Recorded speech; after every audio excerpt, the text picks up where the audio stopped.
for those who have made the time to come here in person and those who are listening in starting today's meeting at 1 p.m. and in recognition of Reconciliation Week 23, I am pleased to welcome Auntie Sharon Holbrook to deliver our welcome to country. Hi everyone, how are we? Good. Okay, I had a very busy day yesterday with reconciliation lunches and meetings, and I'm still a little bit divided still, which is quite a few of us. I don't think there's enough information out there. No, that's my view. Sometimes I think, well, yeah, I should vote yes, and then I think, but what am I voting for? And you don't really get a whole lot of information, you know. Is it really going to help our people to have a voice in Parliament?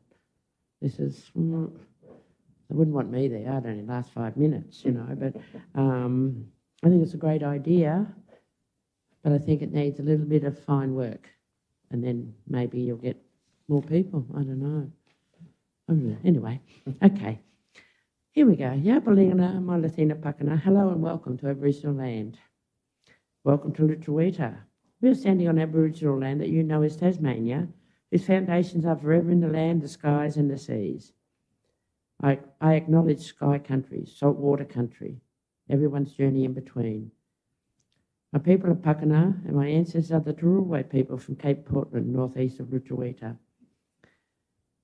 Today we stand on the country of the Lita Marina and the Panahat people. I acknowledge them.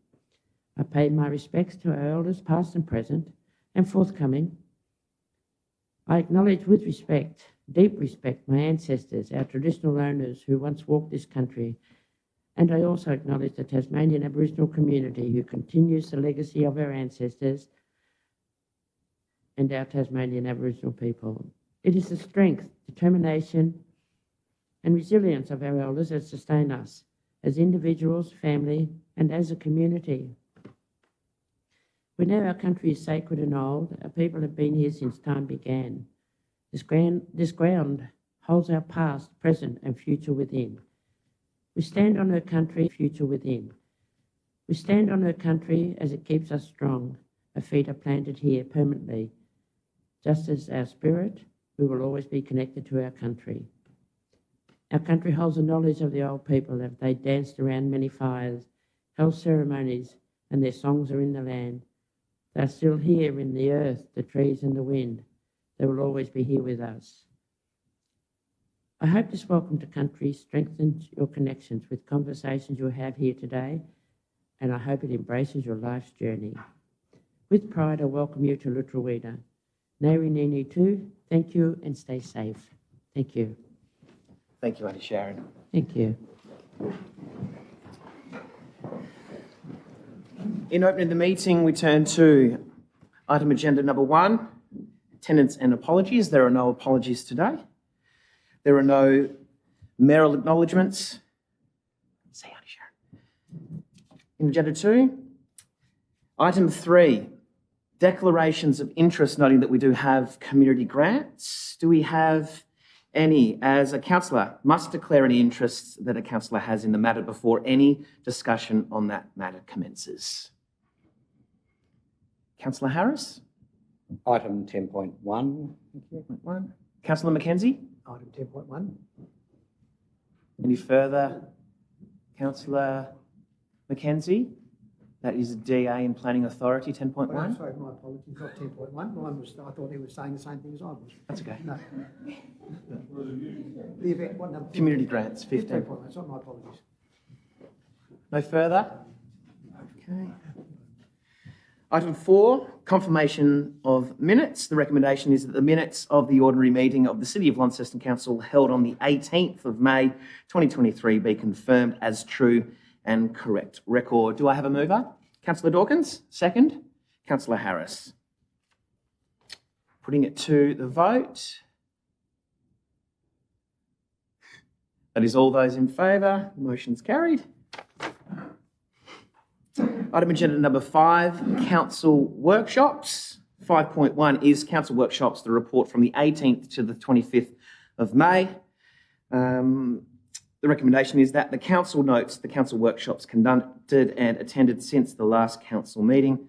For the purposes described, we see in table 1 the by-election process, sponsorship conflicts of interest, Local Government Association of Tasmania, the 2023 election, following up the councillor's visit to 56 Frederick Street, the Tamar NRM management presentation, rates and modelling, Business Events Tasmania annual presentation, City of Launceston carbon options, and the pre-feasibility assessment of the relocation of the Northern Tasmanian Freight Facility.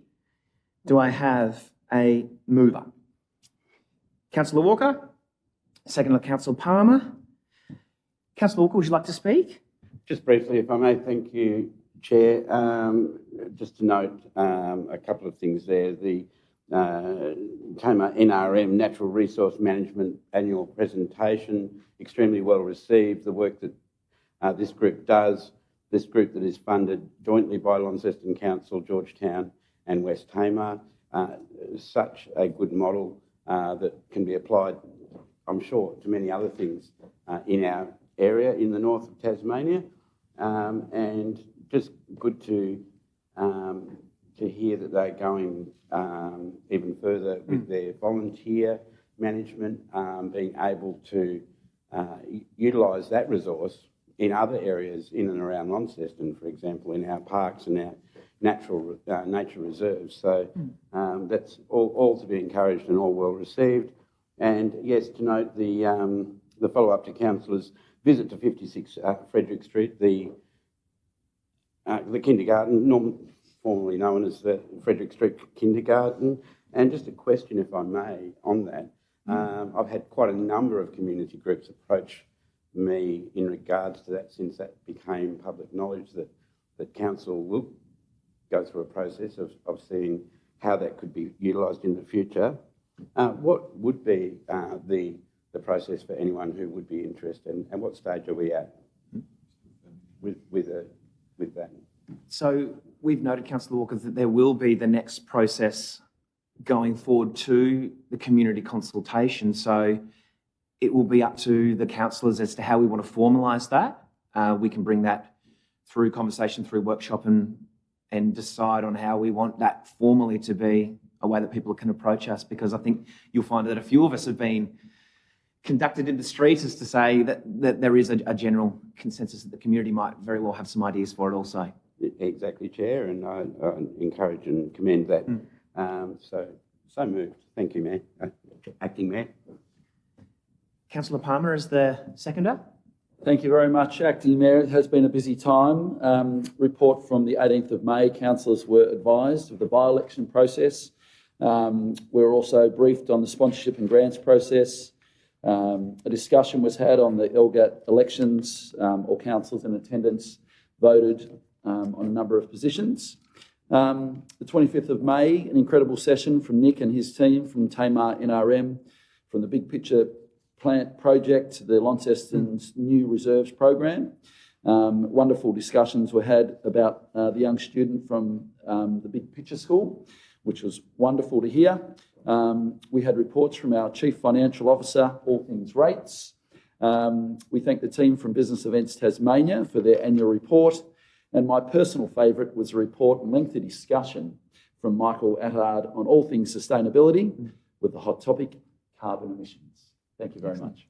Thank you, Councillor Palmer. Any other speakers? Councillor Dr. Raze. I was very pleased at our workshop last week, and particularly I was interested in the Tamar National Resource Management presentation, who they have community discussions and workshop about protecting our environment and about biodiversity and sustainability, and also, most importantly, management of weed, which is a major problem around Launceston. But one thing which attracted me most was community gardens, networking, and workshop. I feel this is like something it's for the future, and how we can promote improvement in the health of the community through community gardens. And I was pleased how the council actually self-funded nearly 66% of the resource management. And I believe we can push it even further in the future, and by encouraging people to grow fresh vegetables and fruits in these community gardens, not just there, but we encourage private gardens. Everybody in their, they can do it in their garden, in institutions, schools, hospitals, and university. They're already practicing it, which is so encouraging about that. And because the benefit of it is enormous about improving our health, improving also physical activity, and also the well-being of the community. The next workshop I was also interested was the city Launceston carbon option, in which it shows a future direction of our city, which should be commended about it, how they are aiming toward low carbon emission. And they presented us so many things, just to mention some of them, like they are replacing all lighting with LED lighting, using solar system for major building, and also developments. One of the Australia first landfill gas capture and electricity generation. I think that's just like enormous. Also, planting trees has been a major development in lowering carbon option. But I would like just to point out and raise the concern as well. One of the major contributors to Launceston of pollution is our transport. And what's we should also recognize Tasmanian love affair with cars is growing. There are now more than 517,000 registered vehicles in Tasmania. Councillor Raza, if we just keep it to the topic of Thank you. workshops. And I feel like in the future, we can improve by tackling our traffic congestion and reduce carbon emission in the city. Thank you. Thank you, Councillor Raza. Councillor Walker to close. Nothing further. Item agenda number 6, we have no councillors' leave of absence. Voting to accept, voting to accept the recommendation that was that we did all of those things. Alex Britton, thank you, as the mover. Sorry, no, a bit confused now. Putting it to a vote. All those in favour, including Alex, is the first one to put his hand up. Everyone carried. Okay. Councillors' leave of absence. No councillors' leave of absence. Community reports. We don't have any community reports today. Public question time. 8 on the agenda. 8.1. Public questions on notice. You will have seen those that were provided in the published public agenda, noting that Raphael had one around the cycling infrastructure. We had one from the Honourable Rosemary Armitage MLC around the Birchells development. 8.1.3, Lyndall White around wildlife deaths on Penquot Road. Ray Norman around Birchells, the building infrastructure and the QV mag. And moving forward into public questions without notice, 8.2, noting that the public questions without notice rules are displayed upon entry and you may ask up to 3 questions. Do we have anybody? Mr. Baines. Thank you, Acting Mayor.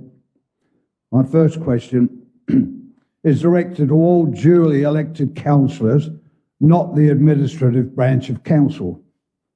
Councillors are aware that few people read the public notices column in our Examiner, yet chose to hide a massive 39% increase plus yearly indexation in parking penalties.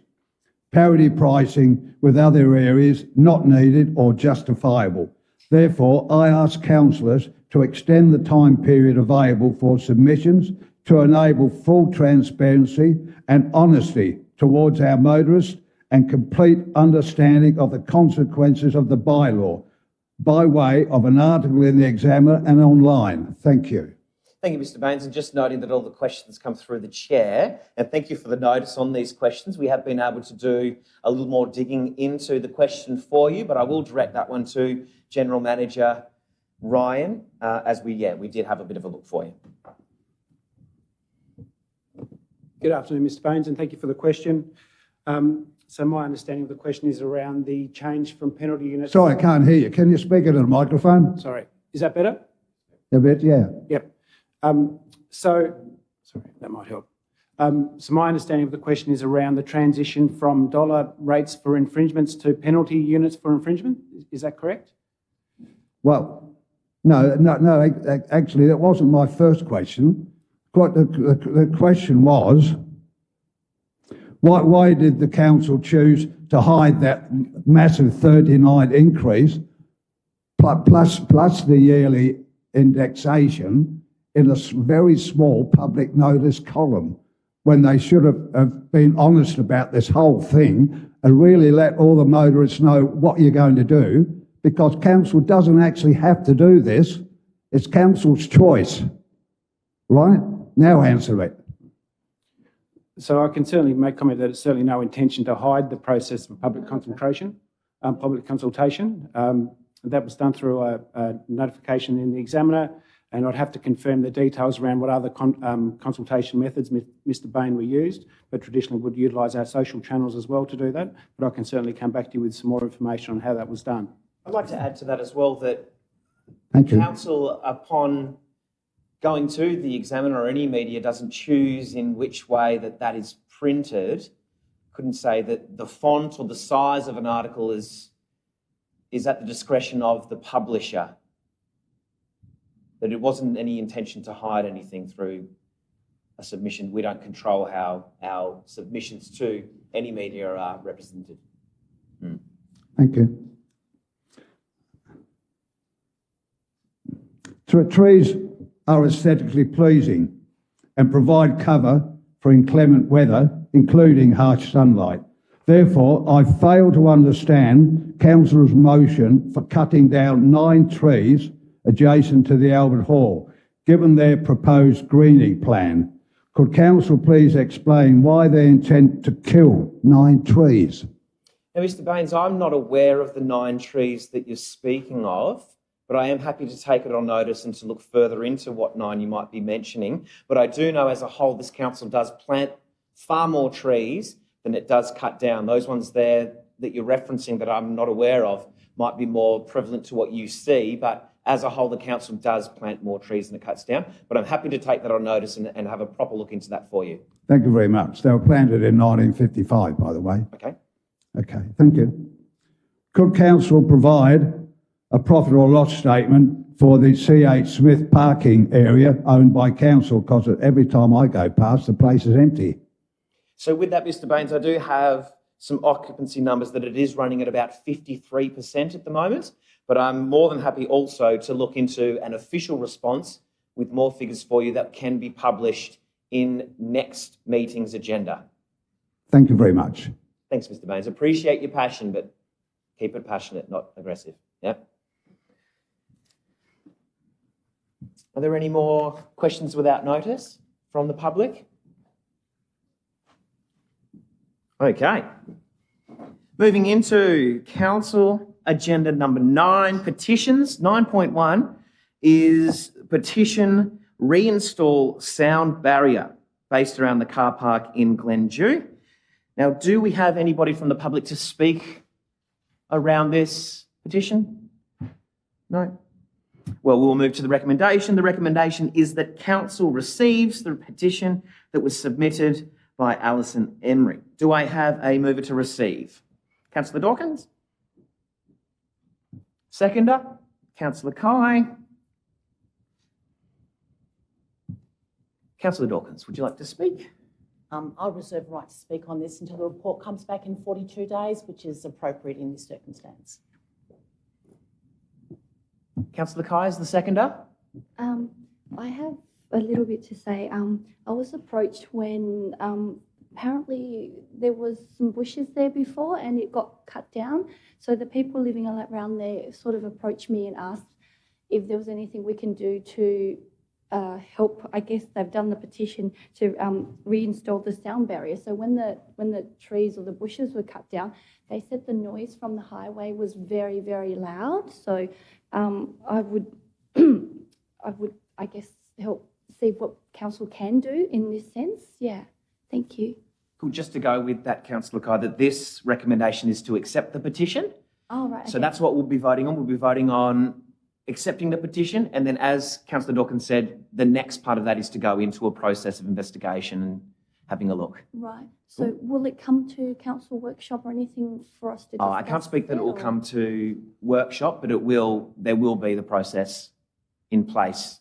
Right. That I'm sure you'll have access to the information. Okay. Yeah, thank access you. will be available. Yeah. Thank you. Would anybody else like to speak to the item? Councillor Walker? Just a question, if I may, Okay. through you, Chair, that the petition speaks about not just the sound barrier, but also the 90-degree parking be removed for a bus stop or parallel parking, and that the refuge island be removed, revisited, and the road dividing line installed in Glendew Street. I'm just wondering if anyone can speak to any of the history in that area. Obviously, there was a sound barrier. I would have thought if it's the highway, it has something to do with state roads, state growth, but I may be wrong. I'm just not sure. Thank you.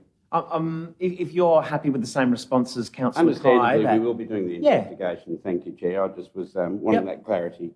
Yep, for sure. Yeah, and those sorts of issues will definitely come up in the report. Yeah, and we'll make sure that that's available. Any other speakers to the motion of accepting? No? Okay, well, we'll put it, anything further to close? No, reserving the right. Putting it to the vote. To accept the motion is all those present. Yep, carried through. We'll accept that one. Okay, we now, as a council, move into Planning Authority. Item agenda number 10. Under the provisions of the Land Use Planning and Approvals Act 93, Council acts as a planning authority in regard to items included in the agenda. Item 9, Planning Authority. Now, I do note also that we have a declared interest, and at 1:22, Councillor Harris leaves the room. And this one is DA0051, Howard Street in Vermey. It's a combined scheme amendment and development application. Do we have anybody from the public to speak to 10.1? No? Okay. So the recommendation is in the conclusion of the agenda. Subject to the recommended conditions, it is considered that the proposal complies with the scheme and it is appropriate to recommend for approval. Do I have someone to move the recommendation? Thank you, Councillor McKenzie. A seconder? Councillor Pendridge. Councillor McKenzie. Thanks, Mayor. And I guess in a situation where housing is at a premium in and around Launceston, I guess doing something where we're removing something from general residential and putting it into light industrial seems a bit counterintuitive to some of the things that we're doing. But having been to the site and also understanding that the site is in the floodplain and the current residential buildings are in a derelict situation, and anybody wishing to do anything with them are going to actually need to meet the floodplain requirements, which is, I think, 3.5 AED or 3.4 AED. And looking at the surrounds, which is a mixture of light industrial, and it does back onto one residence, I think, in Howard Street. And I think this application is also going to end up with a situation where we have some going to light industrial and some coming back into Gen Res. And the stuff in Gen Res is actually going to be higher up in the hill, which means it can actually be built upon and provide residential outcomes. There are two aspects to this. One is a planning scheme amendment, which will get a publication in the paper, 30 days for people to come back and voice any concerns in relation to what's being done. And then those concerns will be raised and answered by officers to determine whether they have any veracity or not. And subject to that, the decision to make the planning scheme amendment to the planning authority will then be made. What is usual in these things is where there's a development application which is going to follow, put the two together so at least the people who are going to make a comment in relation to the planning scheme amendment can actually see what's designed to go there. And I think that makes eminent sense. And as a consequence of that, Part B of this particular motion deals with all of the issues associated with the DA as well. and I guess it's all there to be seen, which shows that there are some storage sheds that are going to be built on the corner of Howard and Montague, and in my view, fit in neatly with the light industrial on the other side of the road.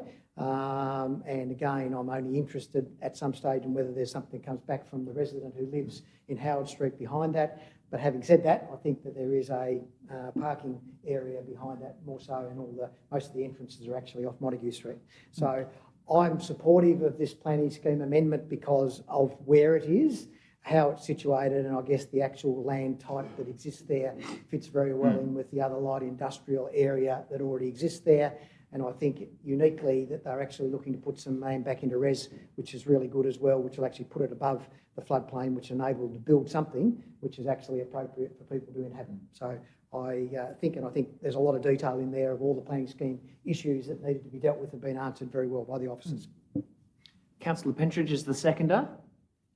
Look, I haven't a lot to say. I think Councillor Mackenzie has covered most of the areas, but I think it's a good development.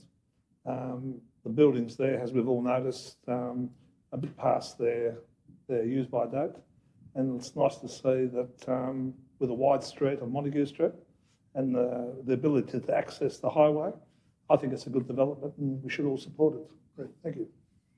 Would anybody else like to speak? Councillor Walker? Thank you, Chair. Yes, I do rise to support the recommendation for the reasons that have already been explained. The only things I will add, and I would whenever a building's being demolished, and I do note the dilapidated nature of the houses that are there, but nonetheless, if there is any materials that could be reclaimed in that process, I would encourage the developer to do so.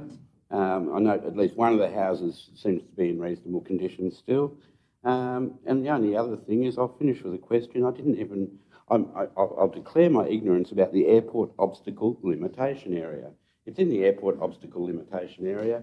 It seems to be a consideration. I don't know if that was just by the planners or by the proponents' planners, I should say. But yeah, if there's any explanation as to what that limitation area is, I would have thought it was half of Launceston, but it might be something different. Thank you, Chair. We might get that from the planners then, yes. It's a good question. So the area actually covers the majority of Launceston, and essentially it's always going to be not applicable. Each certain OLS will have a height limit that ranges from 300 to 350 metres. So essentially, if you're building above that, then we'll need to refer it to the airport. So you'll probably see it in a majority or quite a few applications, but most of the time it'll be not applicable. Thank you. Any other speakers? Councillor Mackenzie as the closer. I think at this stage we're at the airport are actually quite comfortable. And again, I think the only thing I'll just finish with, it's important to note that this is a two-stage process, and if people do have issues associated with the development, they have 30 days in which to actually respond back to that, and then we as a council can consider any issues that are raised that we're not aware of at this point in time. Thank you. Putting the motion to the vote. All those in favour? Motion is carried.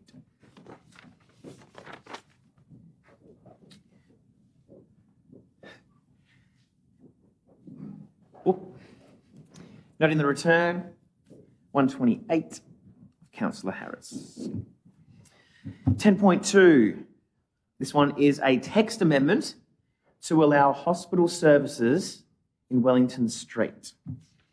And I do have the conclusion here is point 12. It is considered that the proposed amendment satisfied the requirements of the Act. Do we have any speakers? Okay, a mover for the recommendation. Thank you, Councillor Mackenzie. Second to Councillor Harris. Councillor Mackenzie.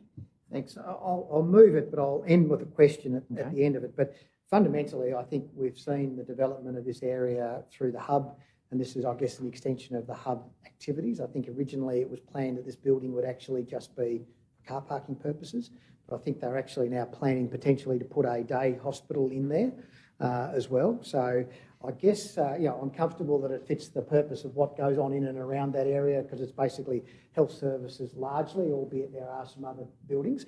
But I just wanted to just finalise with a question, and just in relation to the fact that we are now putting some potential additional health services in there, that the councillors are comfortable that the parking, I know parking is an issue full stop in that area, but just by adding that little extra clause to enable them to put hospital services means more activities can go on, that the council is comfortable that our planning that we've made in relation to car parking in the previous submission is not going to be somewhat compromised by some additional services potentially being entered into.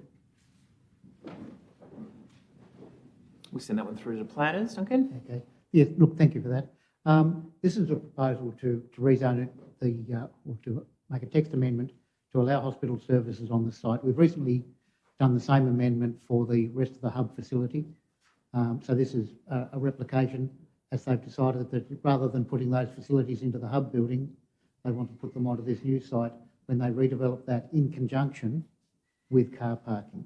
They're fully aware of that. They have referenced that specifically in their report, that they will be providing car parking to meet the needs of that future use, plus the outstanding needs they have from the hub, and with a little luck, extra for the broader area. Councillor Harris is the seconder. It's probably just worth noting that this is actually the old Honeywell building, not the old bottle shop, for those of us who can remember, Mac the Slasher, but also the Union building before it was bought by the current developers. So I guess it just opens up for them the opportunity to use this building in a way that they see fit. Initially going to be car parking, I believe, at 213 to 215 Wellington Street, whereas the other building on the corner is a slightly higher number, but I can't think what the number is. It's probably 231, I think, or thereabouts. But happy that this is a development of the health precinct that we have encouraged and are developing somewhat without a plan. But nevertheless, it is something that is compatible with what's there and deserves to be supported at this stage. Thank you. Would anybody else like to speak? Councillor Pentridge? Look, that area is obviously a health hub. When we talk about parking, I mean, it's common sense. We need parking. But I think I'd like to earmark the fact that parking is going to have to be addressed in that area, as everyone has said. So without wasting lots of time, I think it's important that I think they're doing a fantastic job there with the medical facilities. And somewhere along the line, we shouldn't look at restricting the ongoing development of facilities to service our community because of parking. I know that's going to be a pain, and no doubt we'll have people coming in and complaining that people are parking in the wrong areas. But we should continue in the background to keep looking for what we're going to do with more parking in that area. So, thank you. Thank you. Any other speakers? Councillor Mackenzie, that's the mover. Thanks. Just mine was really to make sure that we were considering it. Yep. Okay, putting that to the vote. All those in favour? That is all councillors present. It's moved. Council no longer sits as planning authority as we move into item 11, 11.1, mayoral announcements.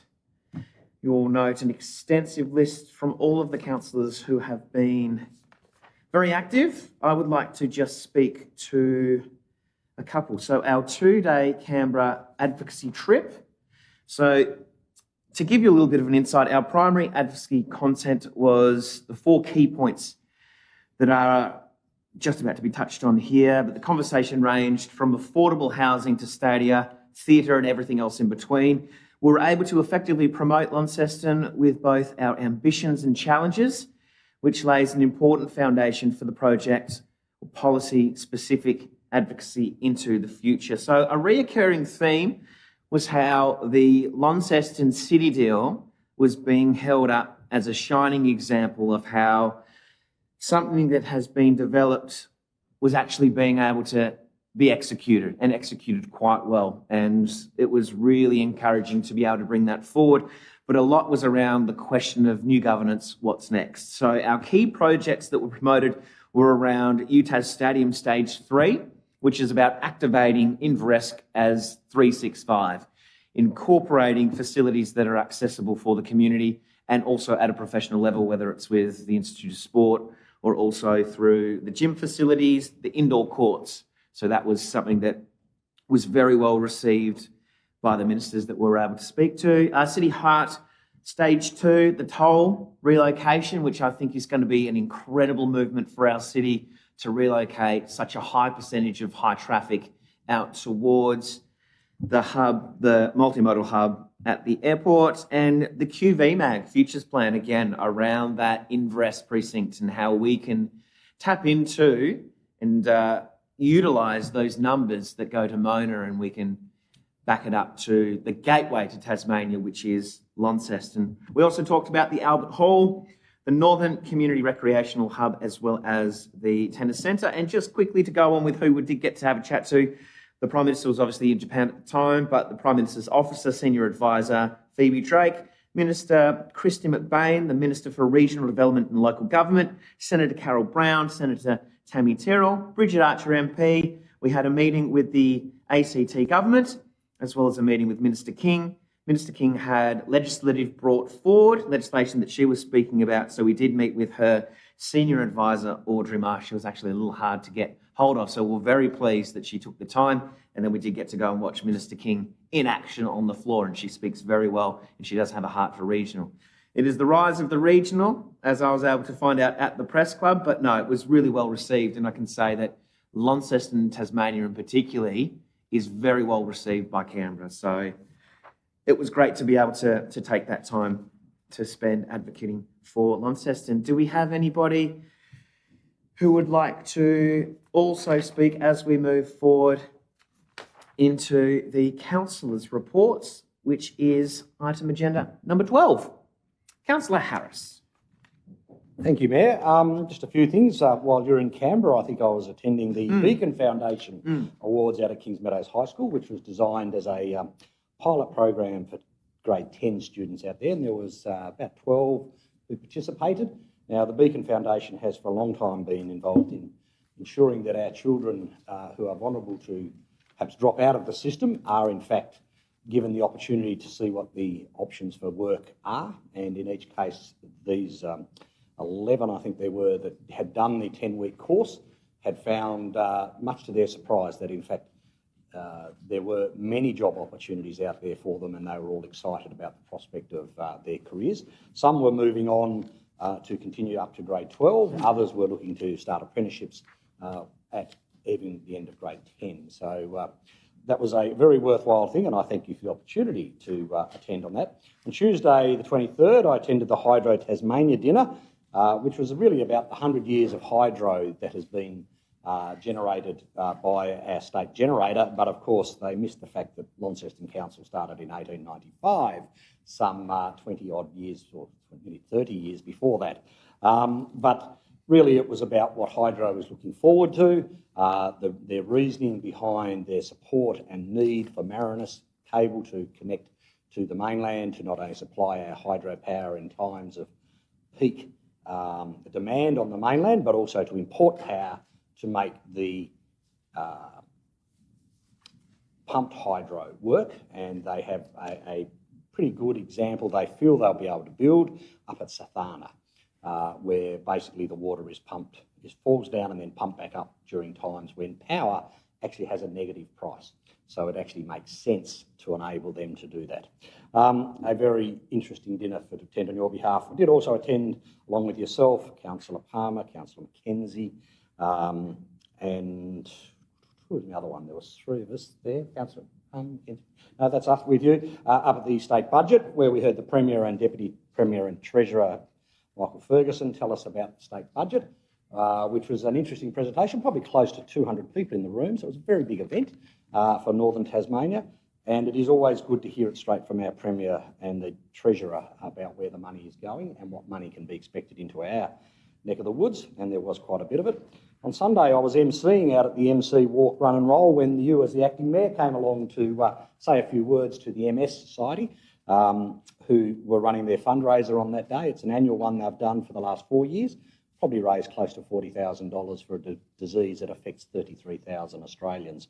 And I note that yourself and your wife participated in the walk, which was wonderful to see. And I've also joined a couple of other councillors with the Ward 4K 90th celebrations. That's the children's ward, known for a long time by that, up at the hospital, 90 years since the auxiliary started there, and also the Rotary Club of Kings Meadows and their 50th celebrations, having started in the 1970s. So a reasonably busy week for us to attend lots of community events. Thank you. Councillor McKenzie. Thanks, Mayor. There's probably a couple that are not on there that probably should be on there. One Sure. was the attendance at the NTDC workshop on Friday morning ahead of the state budget, which I think you attended, as did Councillor Harris, which was really probably the best conversation I've had with NTDC about its future direction. I think it really shows they actually have a view, and what I really enjoyed around the room was the actual collegial about we rather than me conversation that went on with the other councillors in the room, which I haven't seen in the past. I think it's been more about what we can get for ourselves, whereas I think there was a real genuine conversation about what we as a region could do together. And I think that, hats off to the NTDC board and their management in regards to the way they put that strategic direction together. And I hope there's much more of we than me being discussed in the future and how we can actually work together. So I think that was a really important day. And the second one again, which you popped in, I think, with Michelle, was just the Northern Tasmanian Fire Service Awards, which were held at the Tram sheds. And I've never seen so many people in the room, but it's unbelievable, really recognising the service of so many fire people, volunteers and working firefighters, and what they actually do. There was one there, I had something like 66 years of service, down to 15, and there were a lot of people in that area. But I think what's really key is the volunteerism that goes into actually these areas, and the recognition. And they actually they used to do it at a station by station basis, and they decided to bring them all together. And I think it was really good, very, very well run, but recognised people who had been fighting fires locally, but nationally and even internationally gone off and done things, and recognising the efforts that are put in by our firefighters, both paid and volunteers. And I think that the big challenge I think we all have going into the future is where our volunteers are going to come from. And it doesn't matter whether you're firefighters or anything else.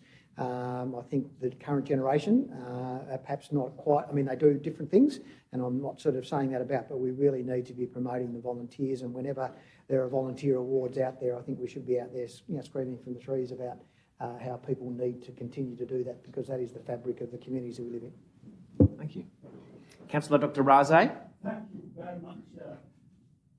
I had privilege last week to appreciate the National Palliative Care Week at Town Hall, and to acknowledge and honour all the good work by our palliative care teams, from medical practitioners to carers to care team workers, especially volunteers, neighbourhood houses, men's sheds, church group and sporting club.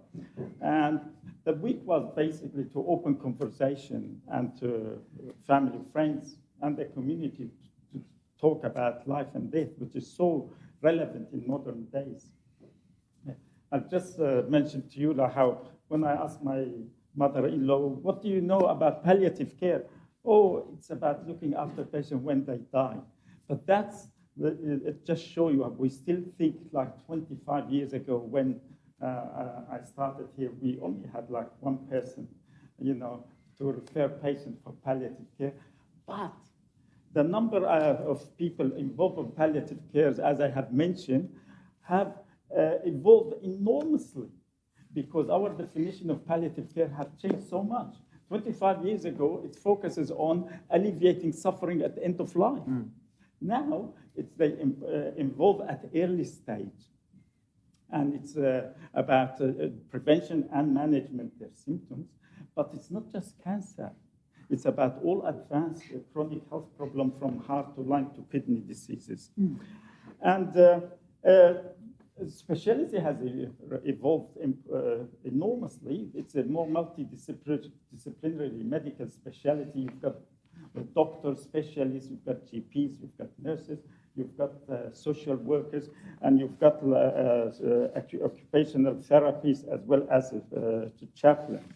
But some of the works of the palliative care is it's quite wide range. It's not about just management of pain, but all sorts of symptoms that patient might experience through their life. In addition to their physical symptoms, could be cognitive or psychological problems. More importantly, these palliative care that specialize in talking about specific of the diseases, understanding of the diseases, talk about what their preference regarding the risk and benefit of treatment, longevity versus like quality of life. Palliative care also, it focuses on support carers, not just through terminal illnesses, but also through their bereavement, and that's quite actually important to understand that. Palliative care also understand and respect cultural values as well as religious belief, because they're quite important for patients and their carers. So the important things at the end, I would like to conclude how fortunate we are. We have wonderful palliative care in Launceston. And I was quite impressed. There were two ladies in their 70s. And they were telling me how they have raised millions of dollars, and their dream was to find like a real specialized hospice. And I think it's a wonderful cause. We have to recognize many people in the world, apparently like about 80 million people who can benefit from palliative care, but they are denied even management like pain. So we are fortunate to have this service here. Thank you. Thank you, Dr. Raze. Councillor Palmer. Thank you, Acting Mayor. On Sunday, the 21st of May, I was lucky to represent the council at the Hawks versus West Coast Games celebrating the Sir Doug Nicholls round. Sir Doug Nicholls debuted for Fitzroy wearing the number 13 Guernsey at the age of 25. Sir Doug Nicholls, OBE, was a prominent Aboriginal Australian from the Yorta Yorta people. He was a professional athlete, a Church of Christ pastor, a church planter, ceremonial officer, and a pioneering campaigner for reconciliation. Sir Doug was the first Indigenous Australian to receive a knighthood in 1972 and the first to be appointed to the vice-regal office, where he became Governor of South Australia in 1976. It was a magnificent day, and the Mighty Hawks won by over 100 points. Friday, the 26th of May, alongside my fellow councillors Mackenzie, Harris, and Acting Mayor Garwood, and CFO Nathan Williams and council staff, we attended the state budget. The event was very well attended, with community, business and political leaders in attendance. And I think one of the comments were from one of the guest speakers there, how lucky we were to have both the Treasurer and the Premier in the one room speaking to us about the state's financial affairs. On Saturday, the 27th of May, I attended the North Launceston Bowls and Community Club annual dinner and presentation night. What a wonderful night, a place where friendships and community are thriving. A big thank you to Danny, Wayne, Sydney and Andrew. Congratulations to all those who received awards. A special mention to my mate Plugger, who is a club stalwart and a protector of the best bowling green in Tasmania. Thank you very much. Thank you, Councillor. Councillor McMahon. Thank you, Acting Mayor. I was lucky enough to attend the launch of the film A Brand New Day in Invermay, a wonderful piece of work put together by grade 5 and 6 students from Invermay Primary School and St Finbarr's Catholic Primary School as part of the City of Launceston's ABCD Learning Site program. I definitely felt encouraged after I left and had watched the film by the positivity and the connection these young people have towards their community and where they live. It seems our city's future is going to be in quite good hands. I also attended, along with some of the others that have mentioned, the civic reception to celebrate the 90th anniversary of the 4K Children's Auxiliary. An absolute fun and fabulous group of ladies. Their meetings are held at the pub where they have a wine and they get on with business. And I have to make mention that some of the ladies who were there on the evening had been part of the group for 50 years, which is amazing. And today they are running a soup and sandwich fundraiser for 140 patrons. And last night we celebrated the 50 years of the Rotary Club of Kings Meadows, and some of those in attendance have also served for 30 plus years. And as was alluded to before, they all have concerns about what's going to happen to these groups as there's no younger people coming through. Thank you. Councillor Pentridge? I'd like to add a little bit to what Liz just said. I've also seen the film, and a little bit, I won't repeat what she said, I thought it was beautiful, especially the kids, as they always are.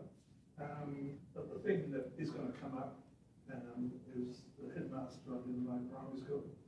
Mind you, they weren't always our favourites in my day because we used to chase them from some pinbacks. And they're going to try and reinstate their bill. The bill that they had a bill at that school, and I assume it was to ring for the kids to come to school. Now, they found it somewhere in the shed somewhere, and they're going to reinstate it. And I think they've got it pretty well under control, thanks to the headmaster. I'd like to think that if someone like yourself gets the opportunity, I think they should know on behalf of all of us, we will all support them. It might be nice to hear a few bells ringing in, bringing kids to school, especially when you read the articles where now we've got line advertising to encourage people to go back to school. So maybe a bell might bring them back there. Now on a sadder note, we were talking about palliative care.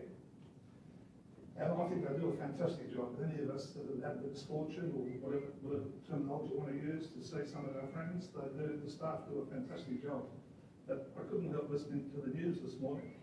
It's even sadder that some of us don't get the chance to be able to die in comfort. That lady in Hobart just recently had starved to death. So maybe using this as a platform to remind everyone, we have got old people in the community there that maybe don't have anyone. Maybe we all should have a little bit of a look. And it's pretty sad that an old lady died from starvation. Anyway, I'll leave it at that. Thank you. Thank you. Any further councillor reports? We'll say that it does show the diversity of not only our council, but also our community, which is fantastic. Moving on to 13 questions by councillors. 13.1. Councillors' question on notice. We'll note that there are no councillors' questions on notice. Do we have 13.2? Councillors' questions without notice. Councillor Kai. Thank you. I've got 4 questions, and they're all regarding the student parking. So, question 1: why is it that parking spaces were easily found from the Inverest car park to make available for UTAS students, yet nothing can be done for college students at Bathurst Street car park? Sure. So, just a little bit of background with that, Councillor Kai.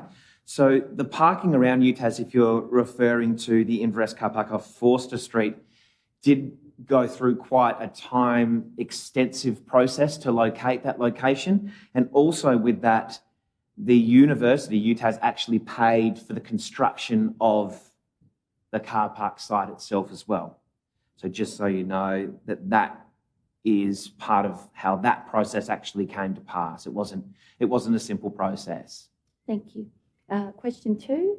Would it be possible for the Launceston College students needing to travel more than 10 k's daily to be registered at council and allocated a parking permit for the Bathurst Street car park? Parking from Monday to Friday between 8:30 and 4 p.m. could be the restricted permit provided for the validated students. College Principal Vicky Mackerel could authenticate the students needing to travel by car from beyond 10 k's. There would not be many who would need to register for this, and it would address the problems and show the council did have the education of the younger generation at heart. Thanks for the question again, Councillor Kai. So these sorts of ideas and the brainstorming, whether it's coming through the Launceston College Council or whatnot, are definitely considerations that we can take on board, but it will just require some more discussion and some actual formulated times to get together and to do it with the school, with the students, and actually put in a bit of a process. Thank you. Now, question 3. The Education Department obviously doesn't have any sympathy or see any need for these parking problems. So could our council that represents this community, including college students, at least try and solve this issue? So as this was raised to our attention only last meeting or the meeting before, I really do highly commend the students for getting together, and if I can speak as a part of the YAG group with Councillor McMahon, the way that these students are starting to find a voice and to bring it forward. The only comment that I'll make towards that is that it did come without any correspondence relating around it, that we've had to move as quickly as we could to get more conversation around it, and that because of it only coming through then, it's something that we can talk about a bit more as we do converse, and I think that will come up in a sec as to how we actually have dealt with that, even as recently as yesterday. Thank you. And question 4, could the GM meet with the principal, Vicky Mackerel, to discuss the problem? So I can say that this did happen. It happened yesterday, and I believe it was a very positive meeting between the CEO, General Manager, and the principal of Launceston College. So I might even, if you feel comfortable, if you wanted to give a little bit of an explanation, a bit of a debrief as to how that might have gone, CEO. Thanks, Acting Mayor. So it wasn't just Vicky that was in attendance too. We had the 2 members of the school student voice sat in on the meeting as well, and were really quite helpful in terms of the discussion. So we had good discussion. We agreed, and the 2 students are actually going to go back to the school and actually gather some data for us in respect of vehicle usage, modes of travel to school, and so we can understand the full breadth of the issue.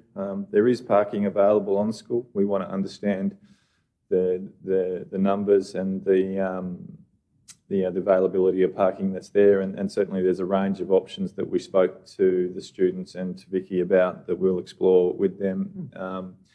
So we'll continue that. So basically they undertook to go away and do some research. We undertook to go away and do some research, and so we'll have another meeting once that's all been done. Thank you. Councillor Pentridge? I'd like to think that some of the proposals that Susie's put up, I appreciate what our CEO has just said. One of the things that comes to mind there is if there is already parking there, then I think in all fairness, I was about to support Susie's, especially children from out of town that have, they haven't got much choice but to drive as soon as they can. And I think getting a permit and being validated sounds like a great idea. But on the other hand, in the interest of fairness, that if there's already parking there, shouldn't those students be given a preference? Now, we need to, as suggested, we need to maybe see the bigger picture. And I'm pretty sure that most of us around this table would support that children from out of town, it's not a privilege driving the car, it's probably a necessity. And they should be treated maybe a little bit more leniently. Thank you. Speaking to that, Councillor Pentridge, having gone to Launceston College, the ability to park on campus is very minimal, and it is based around the teachers and their spots. But yeah, taking that onto account, these are the sorts of issues, and the availabilities will be part of the research that's done. And again, I commend the students for the ones taking the forefront and going and doing that investigation themselves. But yeah, definitely part of it. Yes, we'll come back to you, Alex. Councillor Walker? Thank you, Chair. Yes, I do have a couple of questions, and I think it was when I was at Launceston College, there might have been 3 students that had cars, and there might be a few more now. Some of those students drove their teachers in when they lost their licences. Oh, okay. Well, question through you, Chair, is Launceston now has $130 million pledged towards York Park and its development. My question is that money contingent upon the stadium becoming part of Stadiums Tasmania? And I suppose, secondly, has there been any progress with the state government in regards to a memorandum of understanding in regards to how that ground will be used as part of Stadium Tasmania. Thank you, Councillor Walker. I do believe there's been some correspondence, but maybe the CEO can speak to how those correspondence and conversations have gone. Thanks, Acting Mayor. So the 130 million is not got any conditions with respect to Stadiums Tasmania. So it's identified need that we drove as a council in terms of what the future needs of UTAS Stadium or York Park are, and so that is a direct response to the work that we've done over the last few years to identify those needs. As I know you appreciate, obviously a lot of the stands are still temporary stands along the eastern side of the stadium. So that will occur. In terms of the MOU, so certainly we've had meetings with the state. There are positions that have been put forward in respect of those conversations. Certainly the absolute minimum is the maintenance of status quo, which at the moment we have the practice game and the 4 regular season games in the north of the state. And again, there's nothing that's actually been signed at this point, but that's the nature of the conversations that have been happening. One more question, if I may, Chair. I know that council's had some interaction with Green Bean Cafe, who are unfortunately no longer able to provide the service which they had for a few years, which was feeding people who were in need on a Friday evening at their cafe. Are we able to get an update on what council's response has been in regards to that? Absolutely, and I can speak as the General Manager does come up that this council has been proactive in looking for alternate spaces as this incredible community initiative has grown. And I'll let the General Manager speak to how that's gone across, but yes, we definitely have had Green Bean looking at physically coming to places and looking at, and as a result to that, General Manager Ryan will be able to speak to. Thank you, Acting Mayor, and thank you, Councillor Walker. Yes, I can confirm we did meet with Paul from Green Bean to look at some options, and we took him through our basement at Macquarie House to see whether that was a suitable option. There were some size limitations and some access issues that Paul identified as being a challenge. As we continue to look through other properties, it has been identified there is a solution that's been found through an alternative service provider close to and central to the city. I might wait to get confirmation on that if that's okay before I confirm it, but my understanding is there is a solution in place for Paul and those community members who are utilising those services, which is wonderful. Fantastic news. That's all. Thank you, Chair. Councillor Britton. Thank you, Acting Mayor. Just a quick question. We heard earlier on that the CH Smith Marine car park's operating at about 53%. Is there any way, particularly for the students who do live out of town, they could receive some form of a hardship permit or something like that? And Julie, do they understand that they can use that car park? Is it just too much for them, or yeah? I'm just surprised that they're stuck for parks and that's only half full. Yeah, that's a great suggestion, something that will come up in the research that we put into it. I do think that with the CH Smith building, there is a somewhat unviewed side of that throughout the community, that it can be utilised. But yeah, so sitting at 53%, I'll let the CEO speak to how more that can be utilised, or the process with Launceston College. Thanks, Acting Mayor. So certainly through the discussions, the students are aware and seeking alternate options. I know that quite a few are parking in the free on-street parking, in and around Riverbend Park in that space there, which we see is heavily utilised, and we've got others that are parking on the near the rowing club on the other side of the river as well. So I think they are being resourceful and looking at ways or other areas to park. But I think in terms of where we're at, there's a number of different scenarios that we can look to implement. It could be a park and ride. It could be some form of subsidy. It could be a reduced pay. Yeah, there's a range of things we need to look at. So as I say, we just want to be able to do it with all the information to hand and work through it with them. And as I say, they were quite receptive to that yesterday. Councillor Pentridge. To that wonderful man that's supplying some food on Friday night. And just for the sake of my colleagues here, I've had the opportunity to have a chat to him too. I don't know whether we all know, it's not all our homeless that are flocking there. From what he told me, the main people were children, and that goes beyond. It's not just them needing something to eat; it's them being made feel like they're part of our society. So I think when you said that we are looking at other alternatives, that we take that into consideration. That the kids don't want to go to another food hall. They want to be made feel like they're going out for dinner like all our children do. So we should take that into consideration. Councillor Harris? Just a question that follows on from Councillor Walker's question, which the CEO provided an answer for.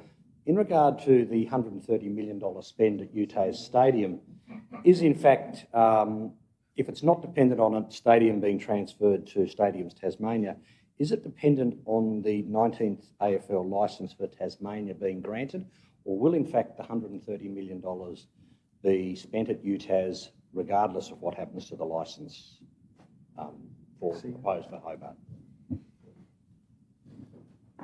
I think it's a case where the council should be a bit proud of its efforts in terms of advocating for our stadium and the need for it to be upgraded, because it's not tied to anything. It's money that's been allocated to upgrade the stadium because it's needed. And what was the other part of the question?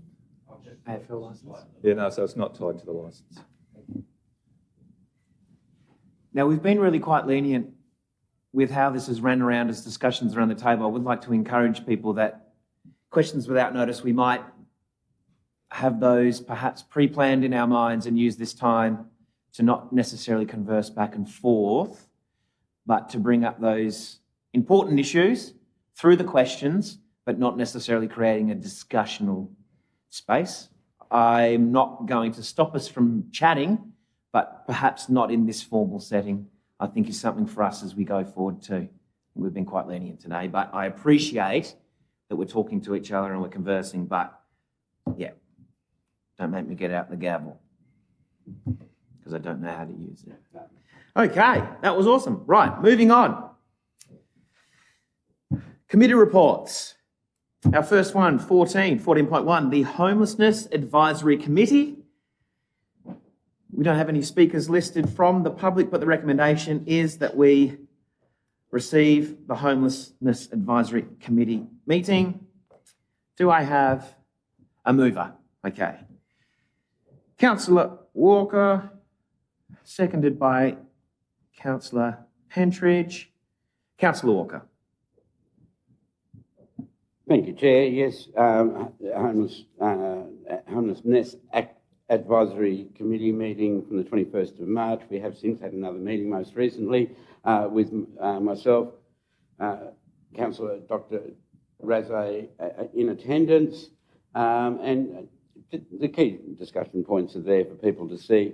But for the public record, to say that this committee brings together the stakeholders, especially the service providers, but levels of government, and importantly local councils as well, being represented by 3 of our adjoining councils, and this is creating a hive of conversation, but also activity and stimulating ideas that are based around Launceston Council coming up with a credible response, apart from the coordination of those resources, ways in which this council will be able to commit in the future when we have the data, when we have the understanding of what it is that we can provide that's not being provided already. And so that conversation is continuing. And also as an adjunct to that, the service providers also do meet on I suppose we could say, a more informal basis in an action group to deal with the day-to-day needs of those services, and that is also with our council staff and with representatives from state government as well, or state parliament, I should say. So there is that flurry of activity that's occurring and awareness that's being raised and data that's being gathered in order to really coordinate the response that's happening at the moment. And the public won't always see what is being done, but it's also our council workers in many different levels in our organisation that also contribute to that response. Thank you, Chair. Councillor Pentridge is the seconder. Look, I don't want to sound like a smart ass, but a lot of the things that you read, we refer to winter is coming on. Well, winter's here, I think today, isn't it? It's started. So let's see if we can push things along a bit and provide something for these people. Otherwise, we'll be talking about it this time next year. So. Thanks. Councillor Pentridge, I just remind you just the language. Sorry.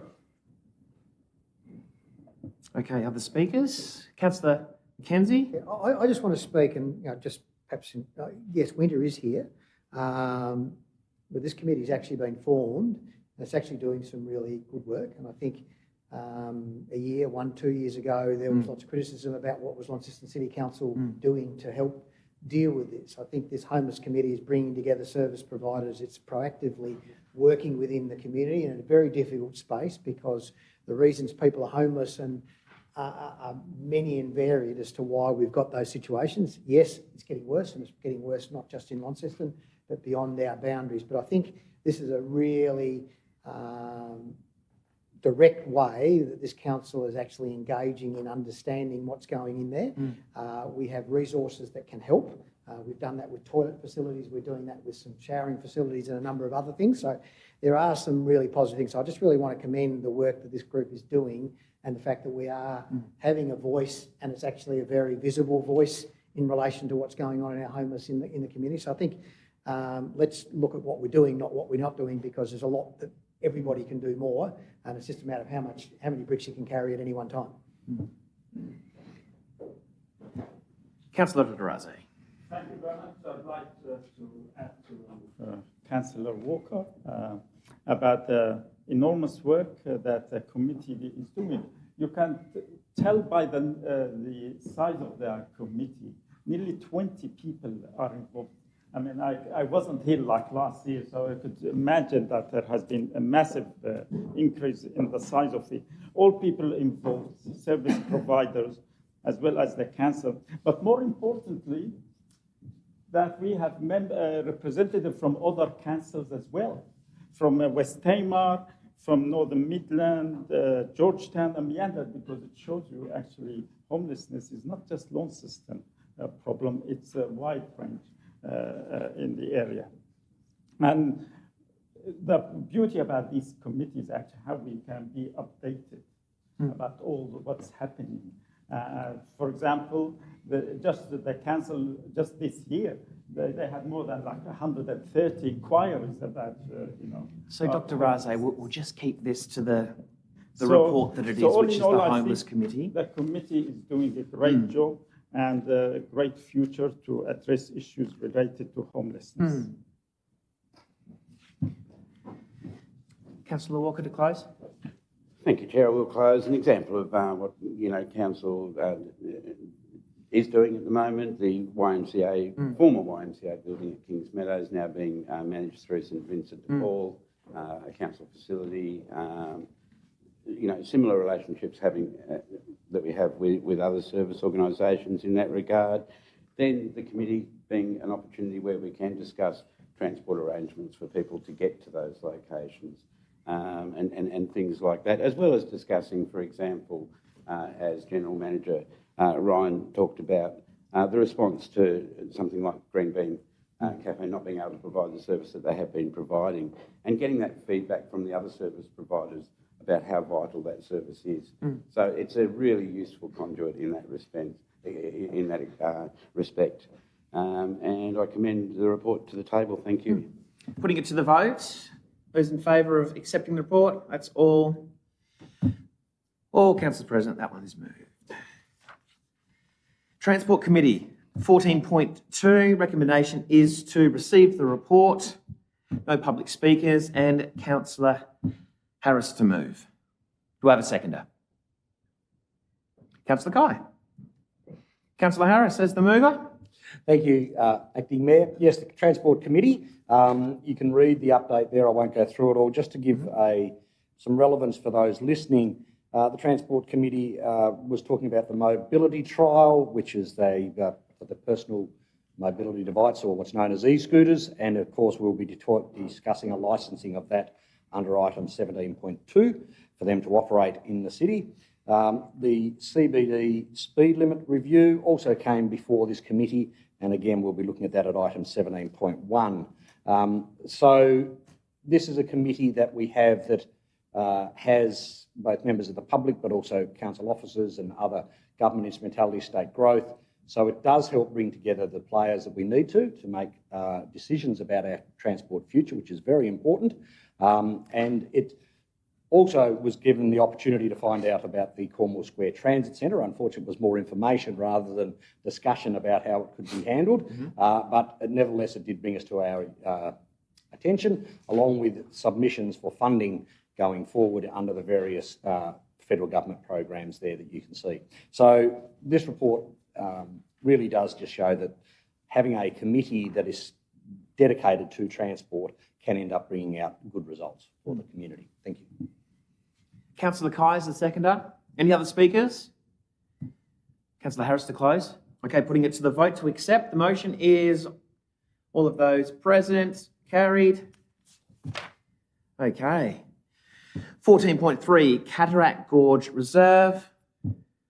Recommendation is to receive. Moved by Councillor Walker. Seconder, Councillor Kai. Councillor Walker. Thank you, Chair.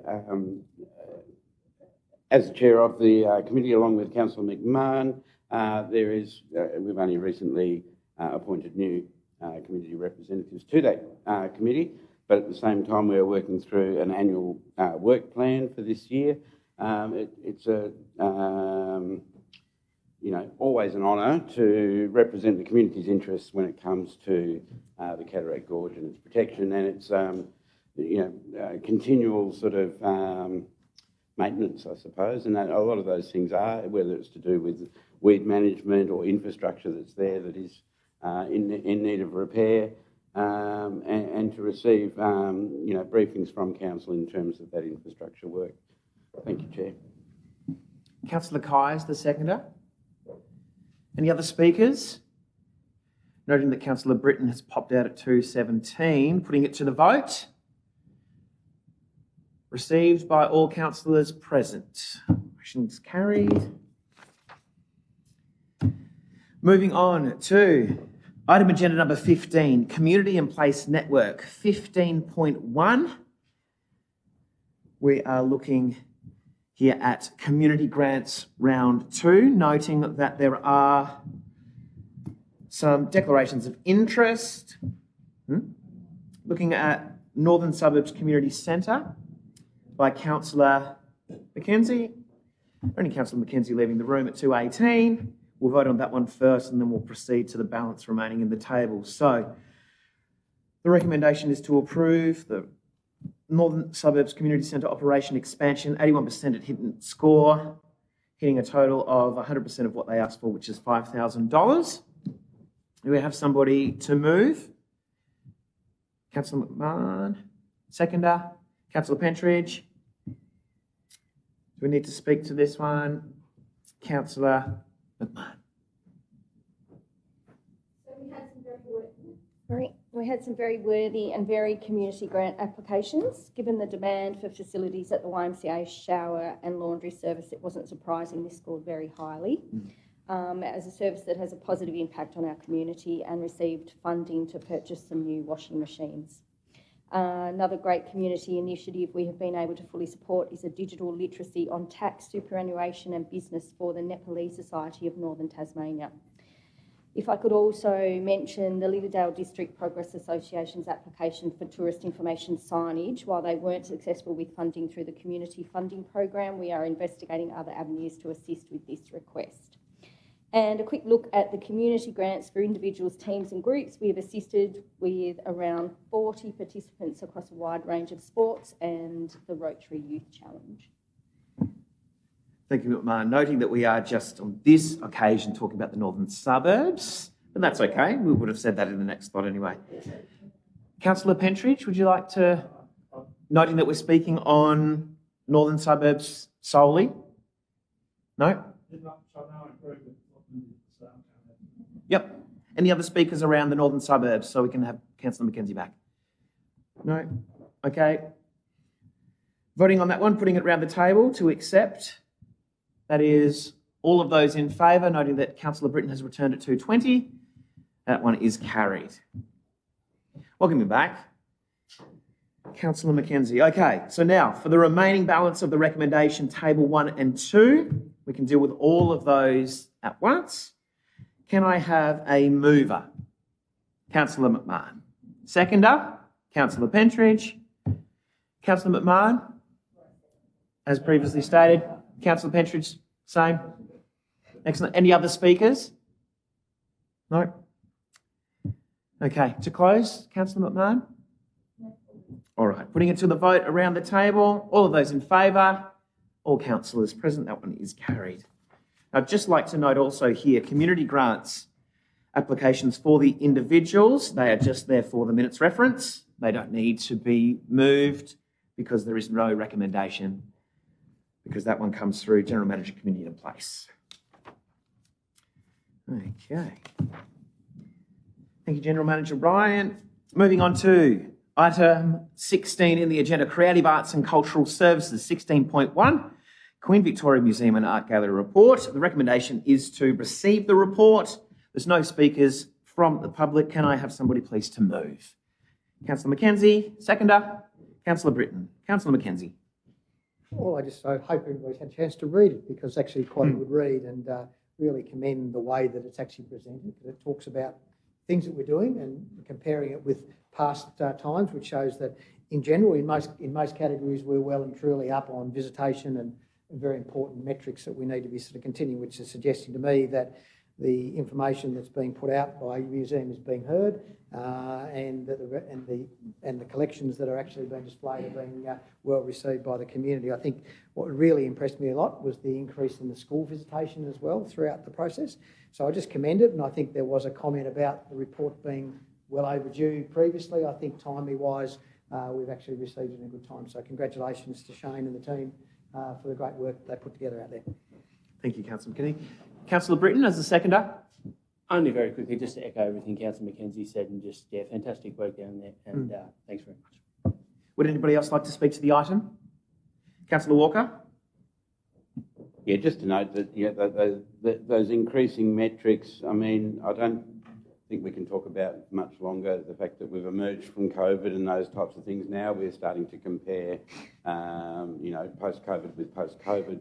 And what is encouraging is seeing that increase in inquiries, in collection inquiries, making it more accessible and publicising further and wider the availability of these things, which hasn't always been the case. I know, having personally endeavoured to make similar inquiries myself, but to see that improvement means that, of course, more people are going to use it, and to see the improvement in income as well as, of course, very encouraging. Thank you.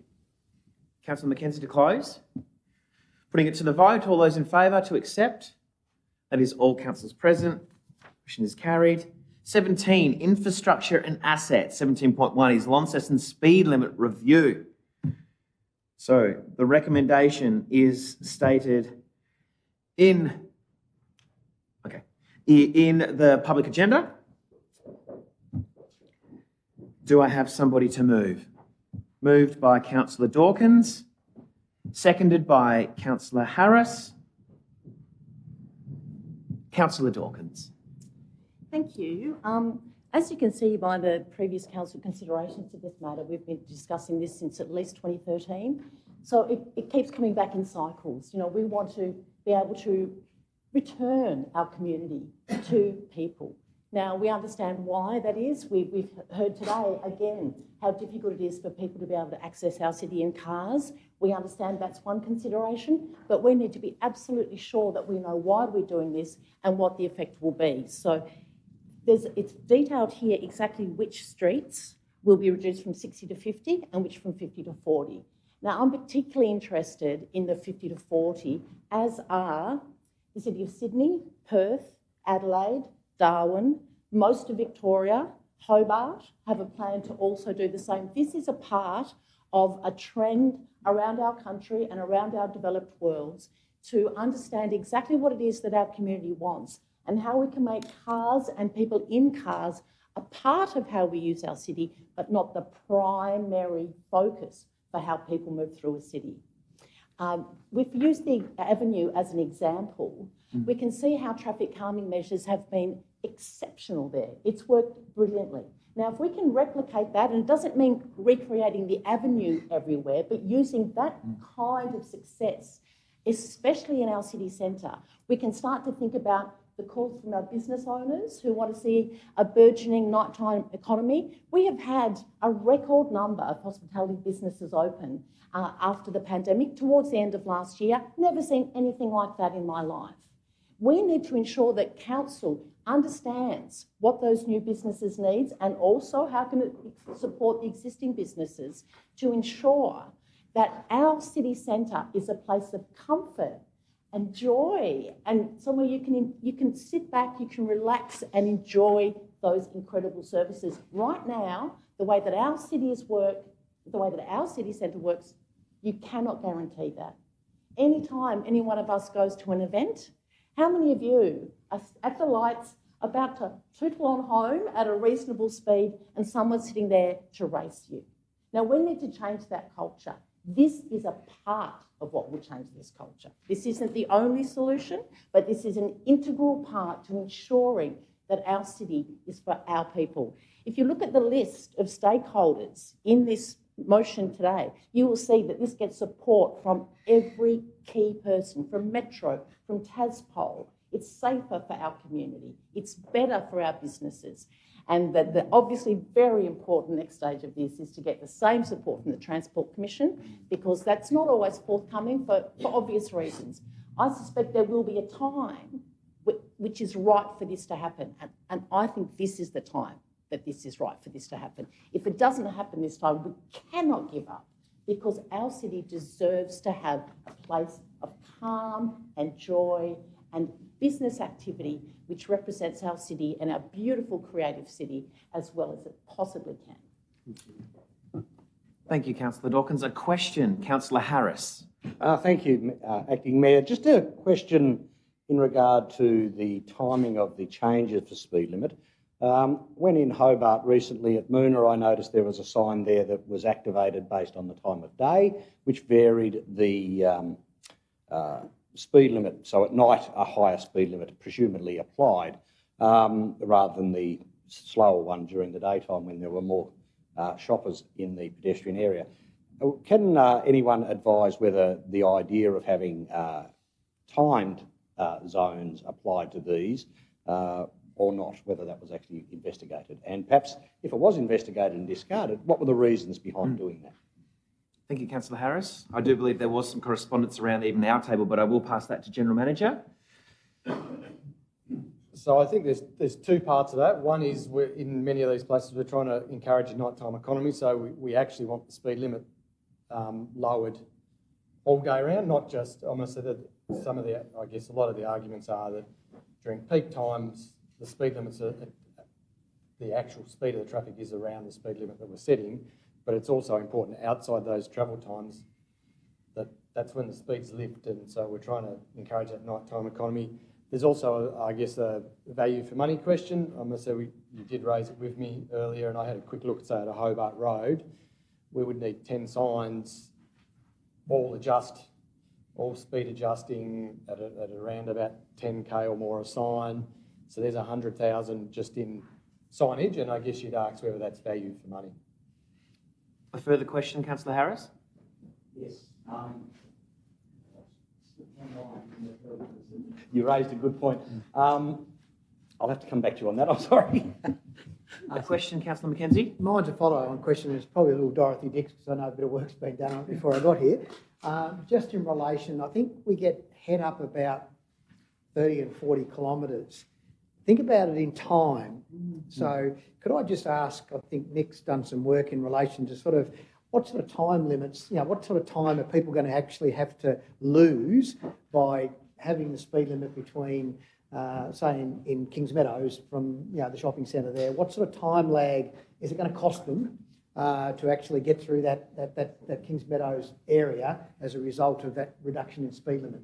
Yeah, so as you've suggested, we've done some work on this. So as part of the investigation into this, we undertook some traffic surveys to understand what speeds people are currently travelling at.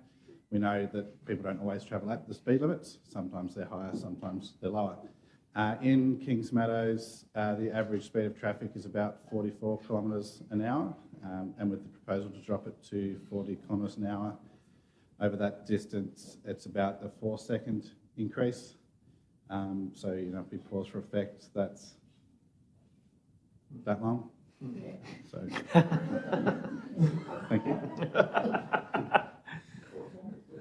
Excellent. Councillor Harris, I believe you remembered your question. I have, and that is regarding the speed limit change on the major arterial roads at Bathurst Street and Wellington Street. Urban myth has it, and perhaps the question could be whether it's true or not, that if in fact you maintain a speed of around 45 to 50 kilometres an hour, you should in fact get every green light as you come up to the traffic light. Is that in fact, and particularly, not so much during the busy times, but particularly when people are looking for it in an after hours sense, that they have to stop at a traffic light because there's no other traffic coming the other way. Is that in fact the way our traffic lights work? General Manager? So I don't know the exact speed, but yes, there is an optimal speed that those set of signals are coordinated at, so that if you travel at that speed, that the intent is you get green lights all the way along. It is much less than 60, but I don't know what the actual speed is. Somewhere between 45 and 48 kilometres an hour. Councillor Harris is the seconder. Would you like to speak? Yes, despite all my questions, I do support these changes, but it was worth having the conversation in the public realm so that people understood what had been done in the background to the suggestions that were made to me by many members of the public. And as Councillor Dawkins said, changing the speed limit within our central business area is a logical thing, as in fact it is to our suburban shopping centres of Kings Meadows and Mowbray, where in most cases, particularly during the activity times or the business hours, you would be struggling to do 40 kilometres an hour most times. But it is interesting to see that in fact, for those who are looking for a time signal on our arterial roads, in fact, according to the officer, maintaining a speed just under 50 kilometres an hour, which will be the new limit, will in fact give you that perfect glide of green lights through the intersections. So with that knowledge, I am very much in support of these changes. Thank you. Other speakers, Councillor Walker. Thank you, Chair. Yes, I will rise to support this today, and I do note that it has caused some consternation, as you'd expect, that people do equate their their travel time and think that this will somehow have an impact with great dramatic effect. I think we've been shown that impact should be very minimal indeed, if any at all. I mean, I'd love to think that I could travel through Kings Meadows at the speed limit at the moment, but I know that I wouldn't be able to most parts of the day, or most times that I'm in Kings Meadows, which is the time when everyone else is in Kings Meadows. But having said all that, I note the feedback has been generally positive. I look at the Facebook emoji registration there, and I find that there was quite a few angry faces and a few laughing faces. I'm wondering, the laughing faces, were they ecstatically happy that the changes were being made, or for something else? Who knows? There's all sorts of different metrics that you can use, and I take note what Councillor Mackenzie says. In Tasmania, we do tend to say when we're going somewhere, how far is it to Deloraine? We'll say 45 minutes. Or, if you're driving fast, maybe half an hour. So we do tend to measure our travel in that way more so than say, oh, hold it, I think it's 35 kilometres or something like that. So If that's the way that we measure the way we travel, that won't change. Essentially, that won't change. What does change, and what is changing in our society, of course, is the multiple ways that we use roads. The increase in pedestrian use, or the changing pedestrian use in the nighttime economy, the changing use with technology, with scooters, with cycling, and the like.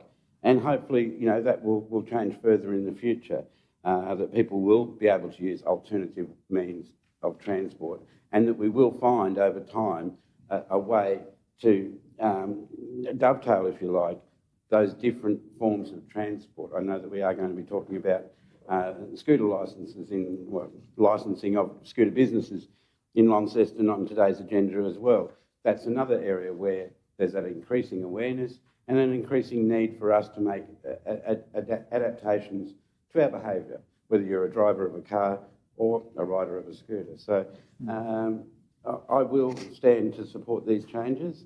I like the consistency of them, and I note that in the CBD, for example, that it's really fairly much a blanket speed all around the CBD, and I think that makes it easy for people too. It's a bit like the concept that, you know, unless otherwise indicated, suburban roads are 50 kilometres an hour in Tasmania. That's a nice, simple way for that communication to happen, and perhaps, you know, likewise for something like the CBD, we will have that type of messaging. Thank you, Chair. Councillor Mackenzie. Thanks. And I note comment made by Councillor Dawkins about 2013 when we first started talking about this. And I think if I go back, I look here and look at the responses from all of the authorities and people involved here are all yes, yes, yes. So I think that's a really positive that they're endorsing it, because I seem to remember back in about 2013, I don't think the police were even supporting the changed reduction in speed limits. So it's really pleasing that we're all sort of on board in regards to it. And as I say, you know, time, and I think we've all travelled the road from Hobart to Launceston. I think where people get frustrated is where they're having to stop and start and stop and start and stop and start.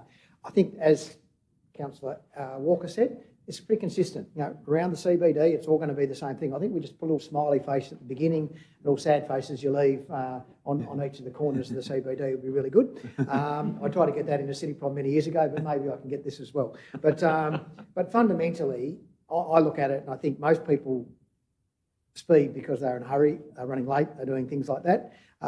So the consequence of that, I think, is people just need to be thinking about themselves a little bit more.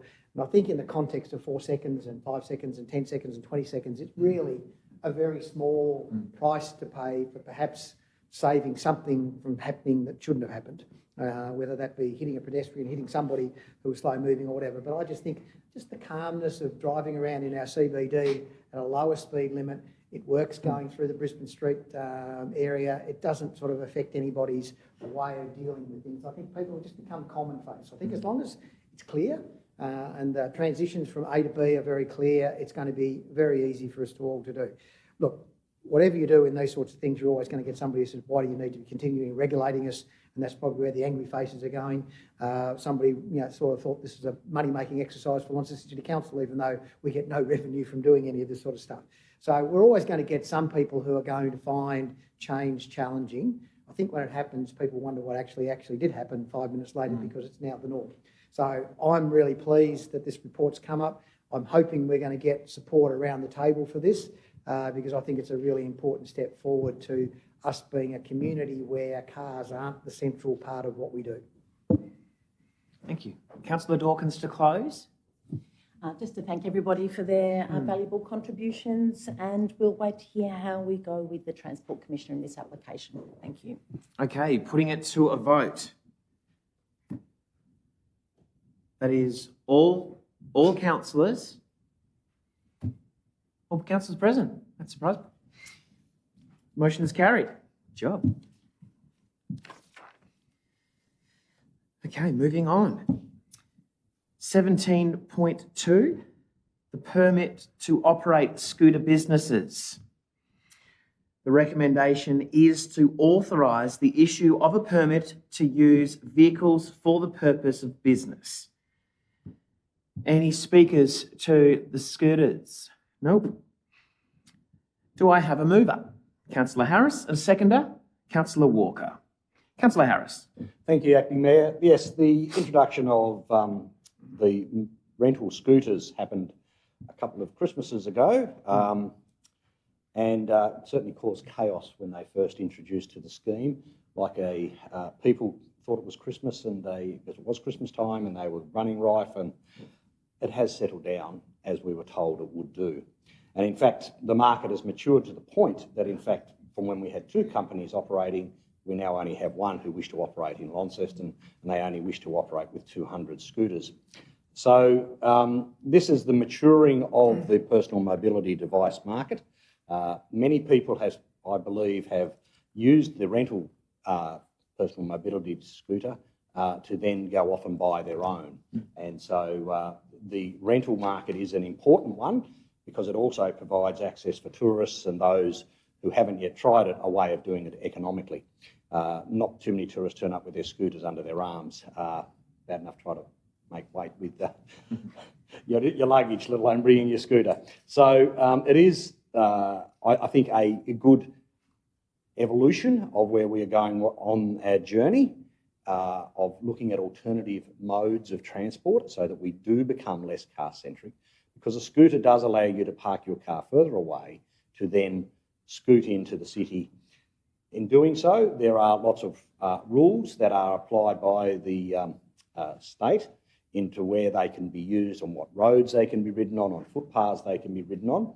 And this recommendation sets all that out quite clearly to the operator, including where they must park, because it says introduction of restrictive parking areas, which has been one of the most contentious parts of the introduction of the scooters, is where they have been left once they've been finished with and at the end of trip. So we'll just finish with a question for you and someone to answer it, I'm sure, is we saw a number of potential type of restrictive parking areas at the Transport Committee. Has in fact a design of the restrictive parking area been finalised, and has it the location of those, and will they be at the edge of the CBD, in the middle of the area that they can come into the CBD, because they can't come right into the very centre? And also, what about at the extremities of where the licence to operate are, whether that will be where there'll also be designated areas? So I'll just finish with that question, or those questions, if I can. Yep. So noting in there that the recommendation is to authorise and issue the permit of use of the vehicles for the purpose of business under those other issues it does have with the use of restricted parking areas. So it is part of the report, but if you wanted to outlay if and where that has been corresponded. Yeah, absolutely. So the details of it are all yet to be confirmed. We've written the permit as such so that it allows us to introduce them. We haven't reached the point that we're ready to do so just yet, but the intent is that in terms of the design, which was your first point, we're hoping for quite simple infrastructure. So it would be a painted bay on the footpath with a painted scooter symbol and a sign just to highlight that this is an e-scooter parking space. We would be locating them in the CBD, so the initial intent is that the restrictive parking would only apply to the CBD. And I guess the point of an e-scooter is it's that last mile mobility, so only having parking bays on the edge of the CBD sort of goes against the reason of having the scooters, so the intent is to put them within the CBD. I think we've identified initially about 40 spaces. That sounds like a lot, but when you actually look at a map, it's not that much. You sort of end up with them at the end of most blocks, and we're trying to locate them in a space that ensures we have adequate footpath width, that it's not obstructing anyone, not getting in the way of on-street dining, not blocking sight lines of people wishing to cross the road and stuff like that. So there's a fair bit of work that's got to go in yet, but that's the intent. Does that answer all of your points? Yep. A question, Councillor McKenzie? Yeah, thank you. Two questions, sort of one rolls into the other potentially.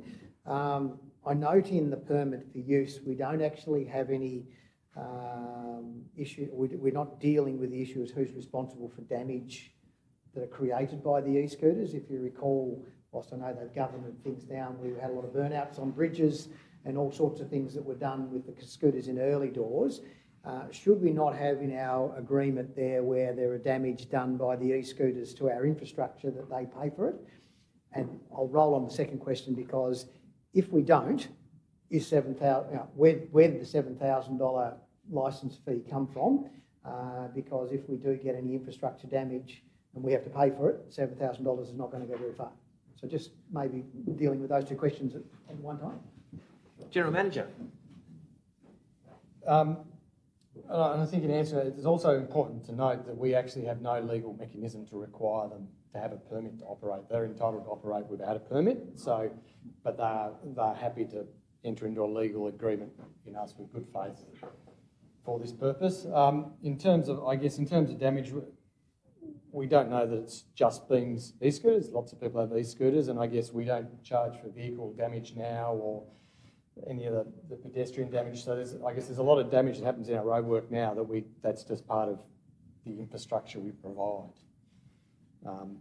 But the biggest challenge is tracking back, who made that damage? Was it an e-scooter? Was it an e-scooter at all? So that's a cost and risk we accept. I can say that almost there was a bit of damage early on. That seems to have all dropped away now. A question or to speak, Dr. Razzo? A question, Dr. Razzo? Thank you. As it's a new and growing service, the main public concern is about safety and injury to public. Are we going to have to continue to collect data about injuries, or who is going to collect that? General Manager. So at conclusion of the trial, there were a number of recommendations that Council endorsed. One of them was to enter into a formal agreement permit, which is what this is. One of the other recommendations was to actually request some more structure in how they report incidents, because we don't record that. The state government do, if they do. So that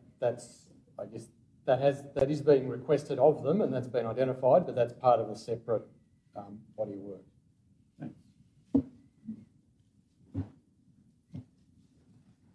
Councillor Walker as the seconder. Almost forgotten what I seconded. It's been a while, but here I am. I welcome this, and I congratulate Beam for persevering with us and sticking with this. This is a changing world, as I said earlier to our previous item that we live in. Who's to know in 10 years' time, scooters might be part of the public transport system. We don't know, but at the moment, this is what we have. And the great thing for Launceston Council is that we have that opportunity to monitor this, to get the feedback, to have the interaction with the company when there are problems. Without that, and just with private scooters, it's hard to set that agenda. And I would say that I've noticed a definite improvement. Of course, there are less scooters in Launceston now than there were a couple of years ago, but a definite improvement in behaviour.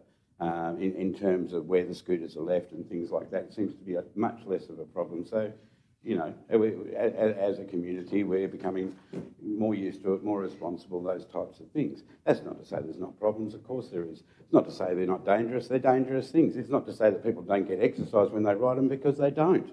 There's all sorts of things like that you could argue, but the very fact is, of course, it is a changing world. I'd love to see Launceston Council move towards we know, all of us, that we have such a network of paths already through our city, along our rivers, connecting different parts of Launceston. I'd love to see that developed more holistically and for a master plan to link as many areas as we can like that. And I've heard many suggestions from around this table before, whether it's up through the North-Esk River Valley towards St Leonard's and things like that. There are many areas where we could create those paths. It remains my concern that these scooters are allowed to be ridden in what you would say commercial built-up areas where buildings face the pavement, where doors open directly onto the footpath.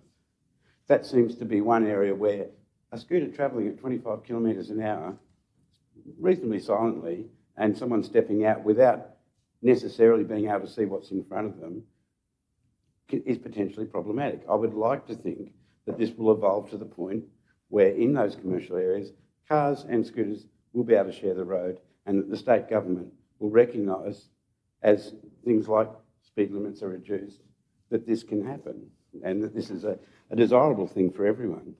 But we're not there yet, so I would caution people who ride their scooters, to be careful on built-up areas in footpaths. It's a bit different if you're going down a leafy sort of avenue in Newstead or something like that, of course.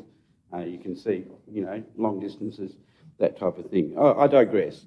This gives the council that opportunity to have that active connection with the company, to improve constantly, and that's what's happening now, to get the reporting, to get the company to do the reporting, the incidences that they report, but also, we are requesting from the state government that we're also able to get statistics from other sources as well in terms of accidents, injuries and things like that. So that work will continue. But I think that education process is well and truly underway, and it's been successful. I do hear less complaints. I see more positive, sort of responsible sort of behaviour and use. And I note that the $7,000 that's attached to this is really just the council recouping the amount of work that we put in to doing that. We're not looking to make a profit. We're a tourist city. This provides that service for tourists, as has been previously said. Our residents, they may choose to buy their own, and this provides that opportunity for council to have that voice in the market. So I commend this to the table. Thank you, Chair. Councillor Harris to close. Oh, you're going to speak? Okay, not a question. Sorry. So I stand to actually congratulate the council on the way they've gone about it and support the motion to actually introduce the e-scooters into Launceston. I did listen to Councillor Walker speak on radio earlier in the week, and unusually we agree on something for a change. But there are a number of things that I think are happening. But I think what we need is the context of what this is all about. Talking about Dr. Braze earlier about the CO2 that comes out of cars, these are electric, so they're not producing any pollution in relation to things. So there's a lot of positives about it. But if we start to look for a community which has transport options, which starts with people using their cars less, catching buses, and they come into town, Launcestonians all want to do something during their lunch hour or sometime during the day.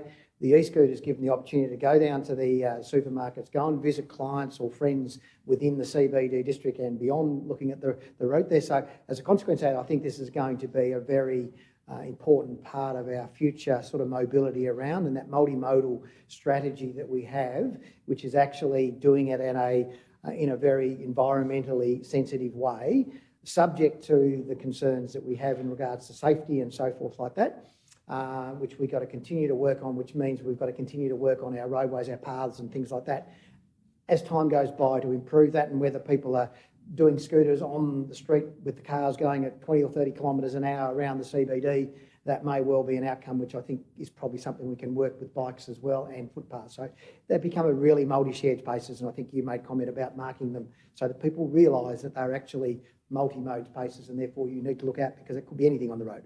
So I really endorse Launceston going ahead with this. I think Beam being the only one left, I think is good. It's not so many around the place, and it probably meets and fits the market that we've got, and that'll grow or shrink depending on the usage that we've got. But I think it's been a really worthwhile trial. I think we've done a lot of really good work in the back end, as have the providers with what they've provided us by information, which meant we're extremely well informed on how they work and the good and the bad and the ugly with them, and we've dealt with the bad and the ugly to the most point, I think. So I think they're a really good thing, so I really commend this to the table. Councillor Harris to close. Thank you, and thank you to my fellow councillors for their support of the motion.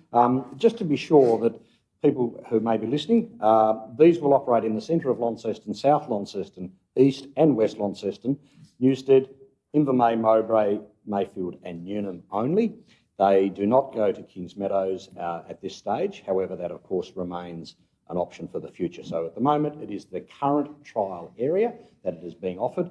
It is also not being extended outside of the Launceston current council area, because I know there have been many people wanting them down the Riverside area, but this does not allow us to do that. But it will enable Beam at some future point, should their business continue and continue to grow and be profitable, they could perhaps look at those areas at that future time. But not for today. Today it is the restrictive, the current zone that the scooters are being used in. Thank you.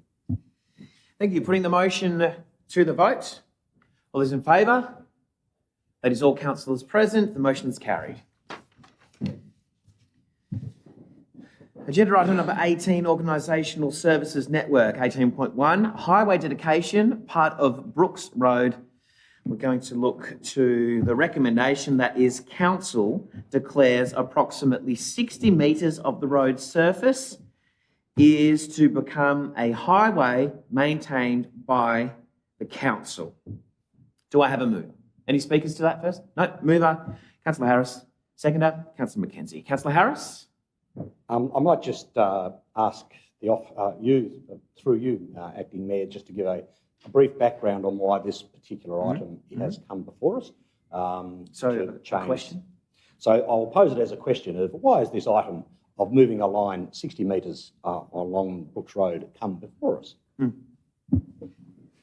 Thank you for the question, Councillor Harris. The matters come before Council today really to correct an anomaly, I guess, between current practice of Council maintaining the road and our records, maps and otherwise that support that.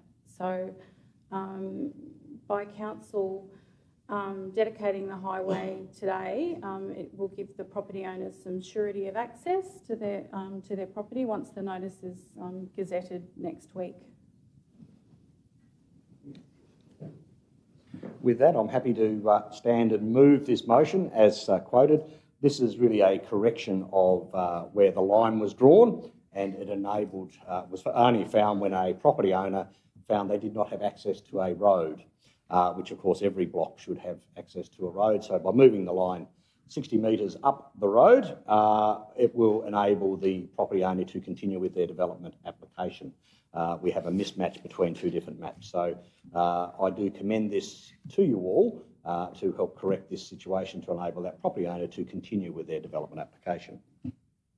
Councillor Mackenzie is the seconder. Yeah, I do want to speak about it because we actually do have a lot of conversations about roads in our municipality. A large number of them are managed by the City of Launceston, but there are a number of private roads that go up and around, and we often get representations from people to say, well, how about you fix my road? And I want to make sure that we're very clear that this isn't an anomaly. This is actually a road we have been maintaining as if it's been our own. It's our documentation that's actually at fault here, in that 60 metres of road I think has always, to all intents and purposes, been a council road. It's just we haven't got it showing on our titles as being so, because otherwise we'll end up with Snake Gully Track and a number of others that we've actually said in the past, no, they're your private road, they've never been a council road and they're not our responsibility because they take you to your place. And that's the way that they've always been designed, because if we took on every road that was in our municipality as our council road, the rates would certainly be more than 4.5% increase to cover that. So the perspective is, I think, very clearly this is not opening up Pandora's box in relation to other roads in our municipality that we do not own and we do not maintain. This is purely a road that is actually being treated as ours, which physically has just been left off the map. So I'm very happy to support it. Any other speakers to the item? Councillor Harris to close. Putting it to the vote. All councillors present, the motion is carried. Thank you. So, we are now moving to item agenda number 19, Chief Executive Officer Network, 19.1, the appointment of an acting deputy mayor. So, this process is, it is respectfully requested that the standing orders are suspended to allow for councillor nominations to be received to fill the temporary appointment of an acting deputy mayor. The governance team will prepare and print, which I'm sure that they've done prior to this. They'll get the ballots out once nominations have been made and confirmed. Each councillor who nominates will be able to fill the role and will be allowed 1 minute speaking time to address other councillors prior to the ballot papers being distributed and prior to voting. Voting will be on a first past the post basis, where the councillor with the most votes will be appointed as acting deputy mayor, and in the event of a tie, a second ballot, including only the names of the tied candidates, will be undertaken. Should there continue to be a tied vote, councillors will be asked to propose and consider options for the tie to be resolved.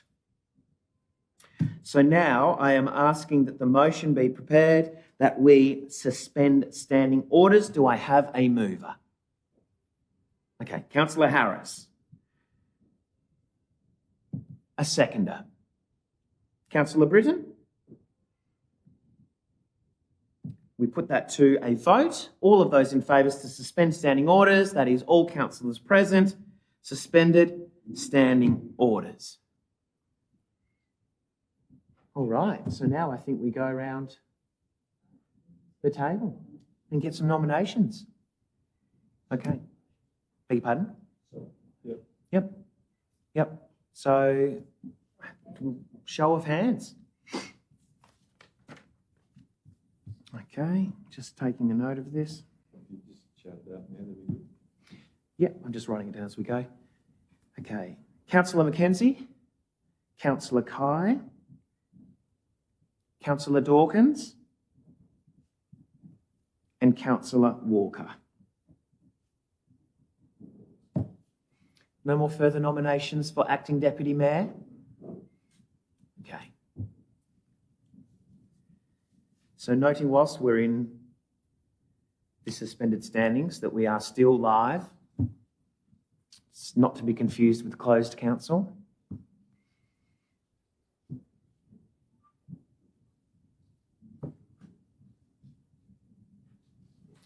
So Councillor McKenzie, Councillor Kai, Councillor Dawkins and Councillor Walker.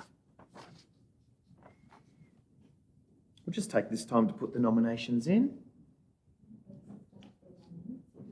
And if you would like to start your 1 minute. A question? Want to go first? Okay.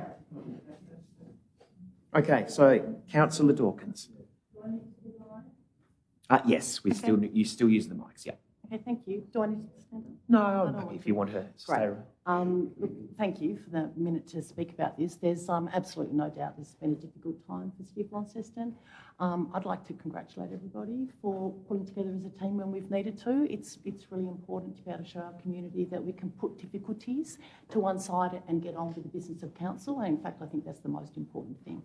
So I've had 9 years in elected representative roles. As you know, I regularly represent council at meetings. I'm a reasonable public speaker. I'm a deputy CEO of a statewide organisation, and I think if you asked my CEO, that she would tell you that I was an incredible support to her. I'm happy to be a leader. I'm happy to help a leader. I'm happy to help whoever needs any advice. Anybody can come to me as required. I think my commitment to this role is in my record, and I ask you to consider my vote. And if you don't, that's absolutely fine. We'll all still be friends. Thank you, Councillor Dawkins. Councillor McKenzie? I just brought back on my memories experience at Grounds Table. I've got a very good understanding of governance. I've chaired lots of committees and organisations over my journey. And I think successfully I work on the basis that most of the I think all of the organisations I've left in a better place after I've been there. So I put that forward. I think I've got a very good understanding of the Local Government Act and can support whoever's standing in the Mayor's position.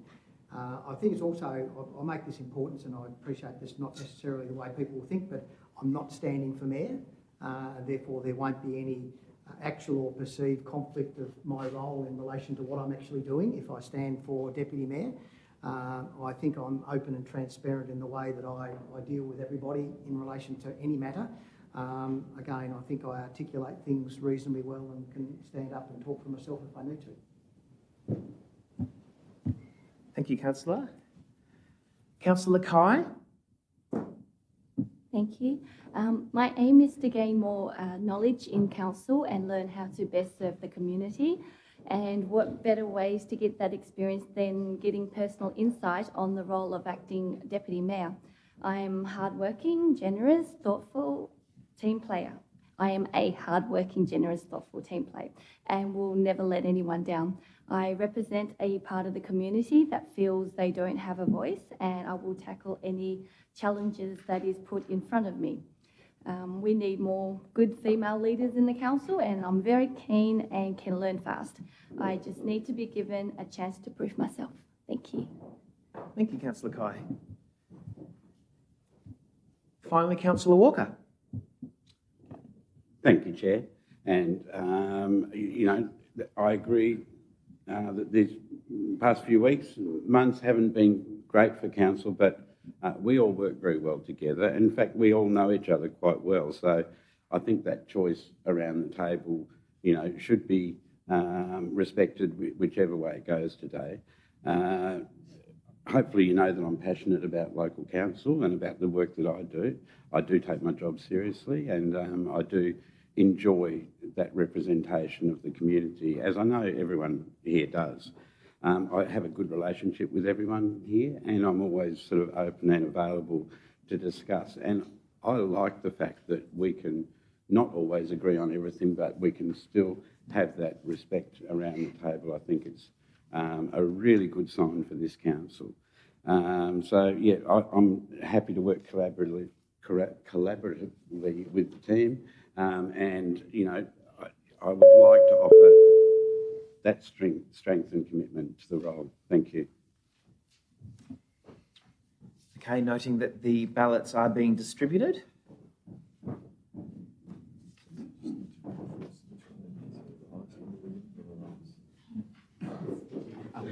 Are we doing it's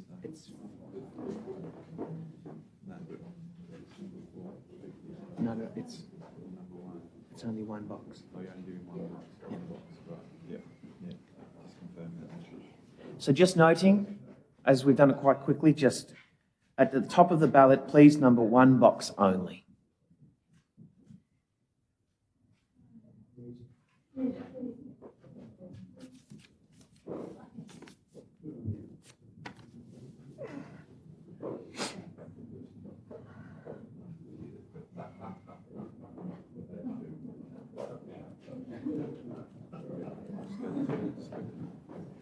If anybody would like to use this time for a quick break. Yes. I can't talk. Yep, let's have a break.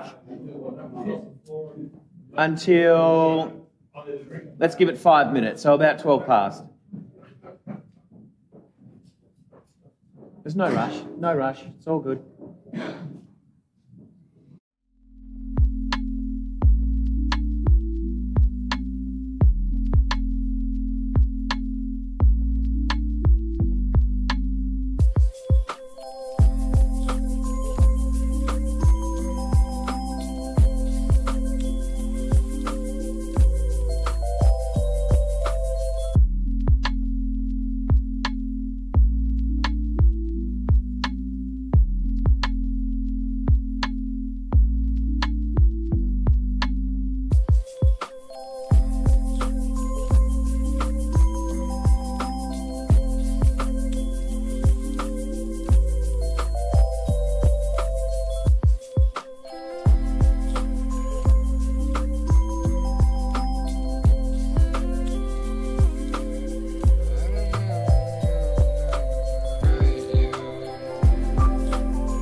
Yeah, we haven't moved into closed yet.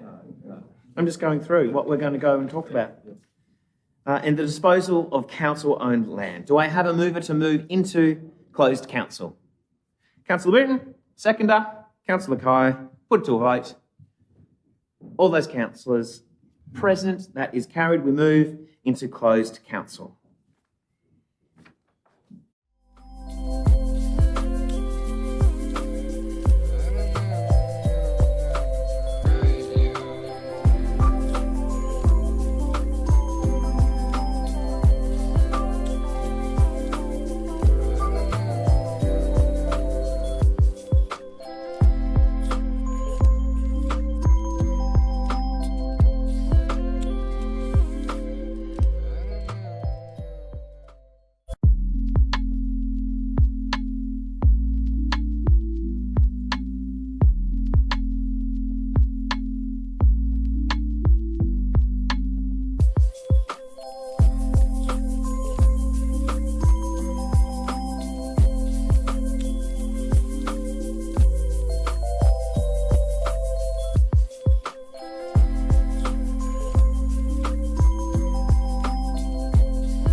Okay, back on air.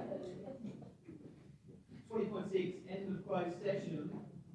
We are now moving to move that what we just discussed was discussed. Yeah, we're back in open. We've just voted on that. So now we're voting on that in open session we did what we say we did in closed session. Can I have a mover? Councillor Harris, seconder, Councillor Britton. All those in favour that we did what we just did. All those around the table. Right. And just to backpedal just a little bit, we would like to once again oppose to the ballot. And from the ballot, I've got thing by the CEO already. We are just congratulating once again our acting deputy mayor from the ballot, because the recording didn't work, Councillor Dawkins, on the record. Okay. We're done. Closing the meeting as of 4:23. Looking forward to seeing those who are here in a fortnight.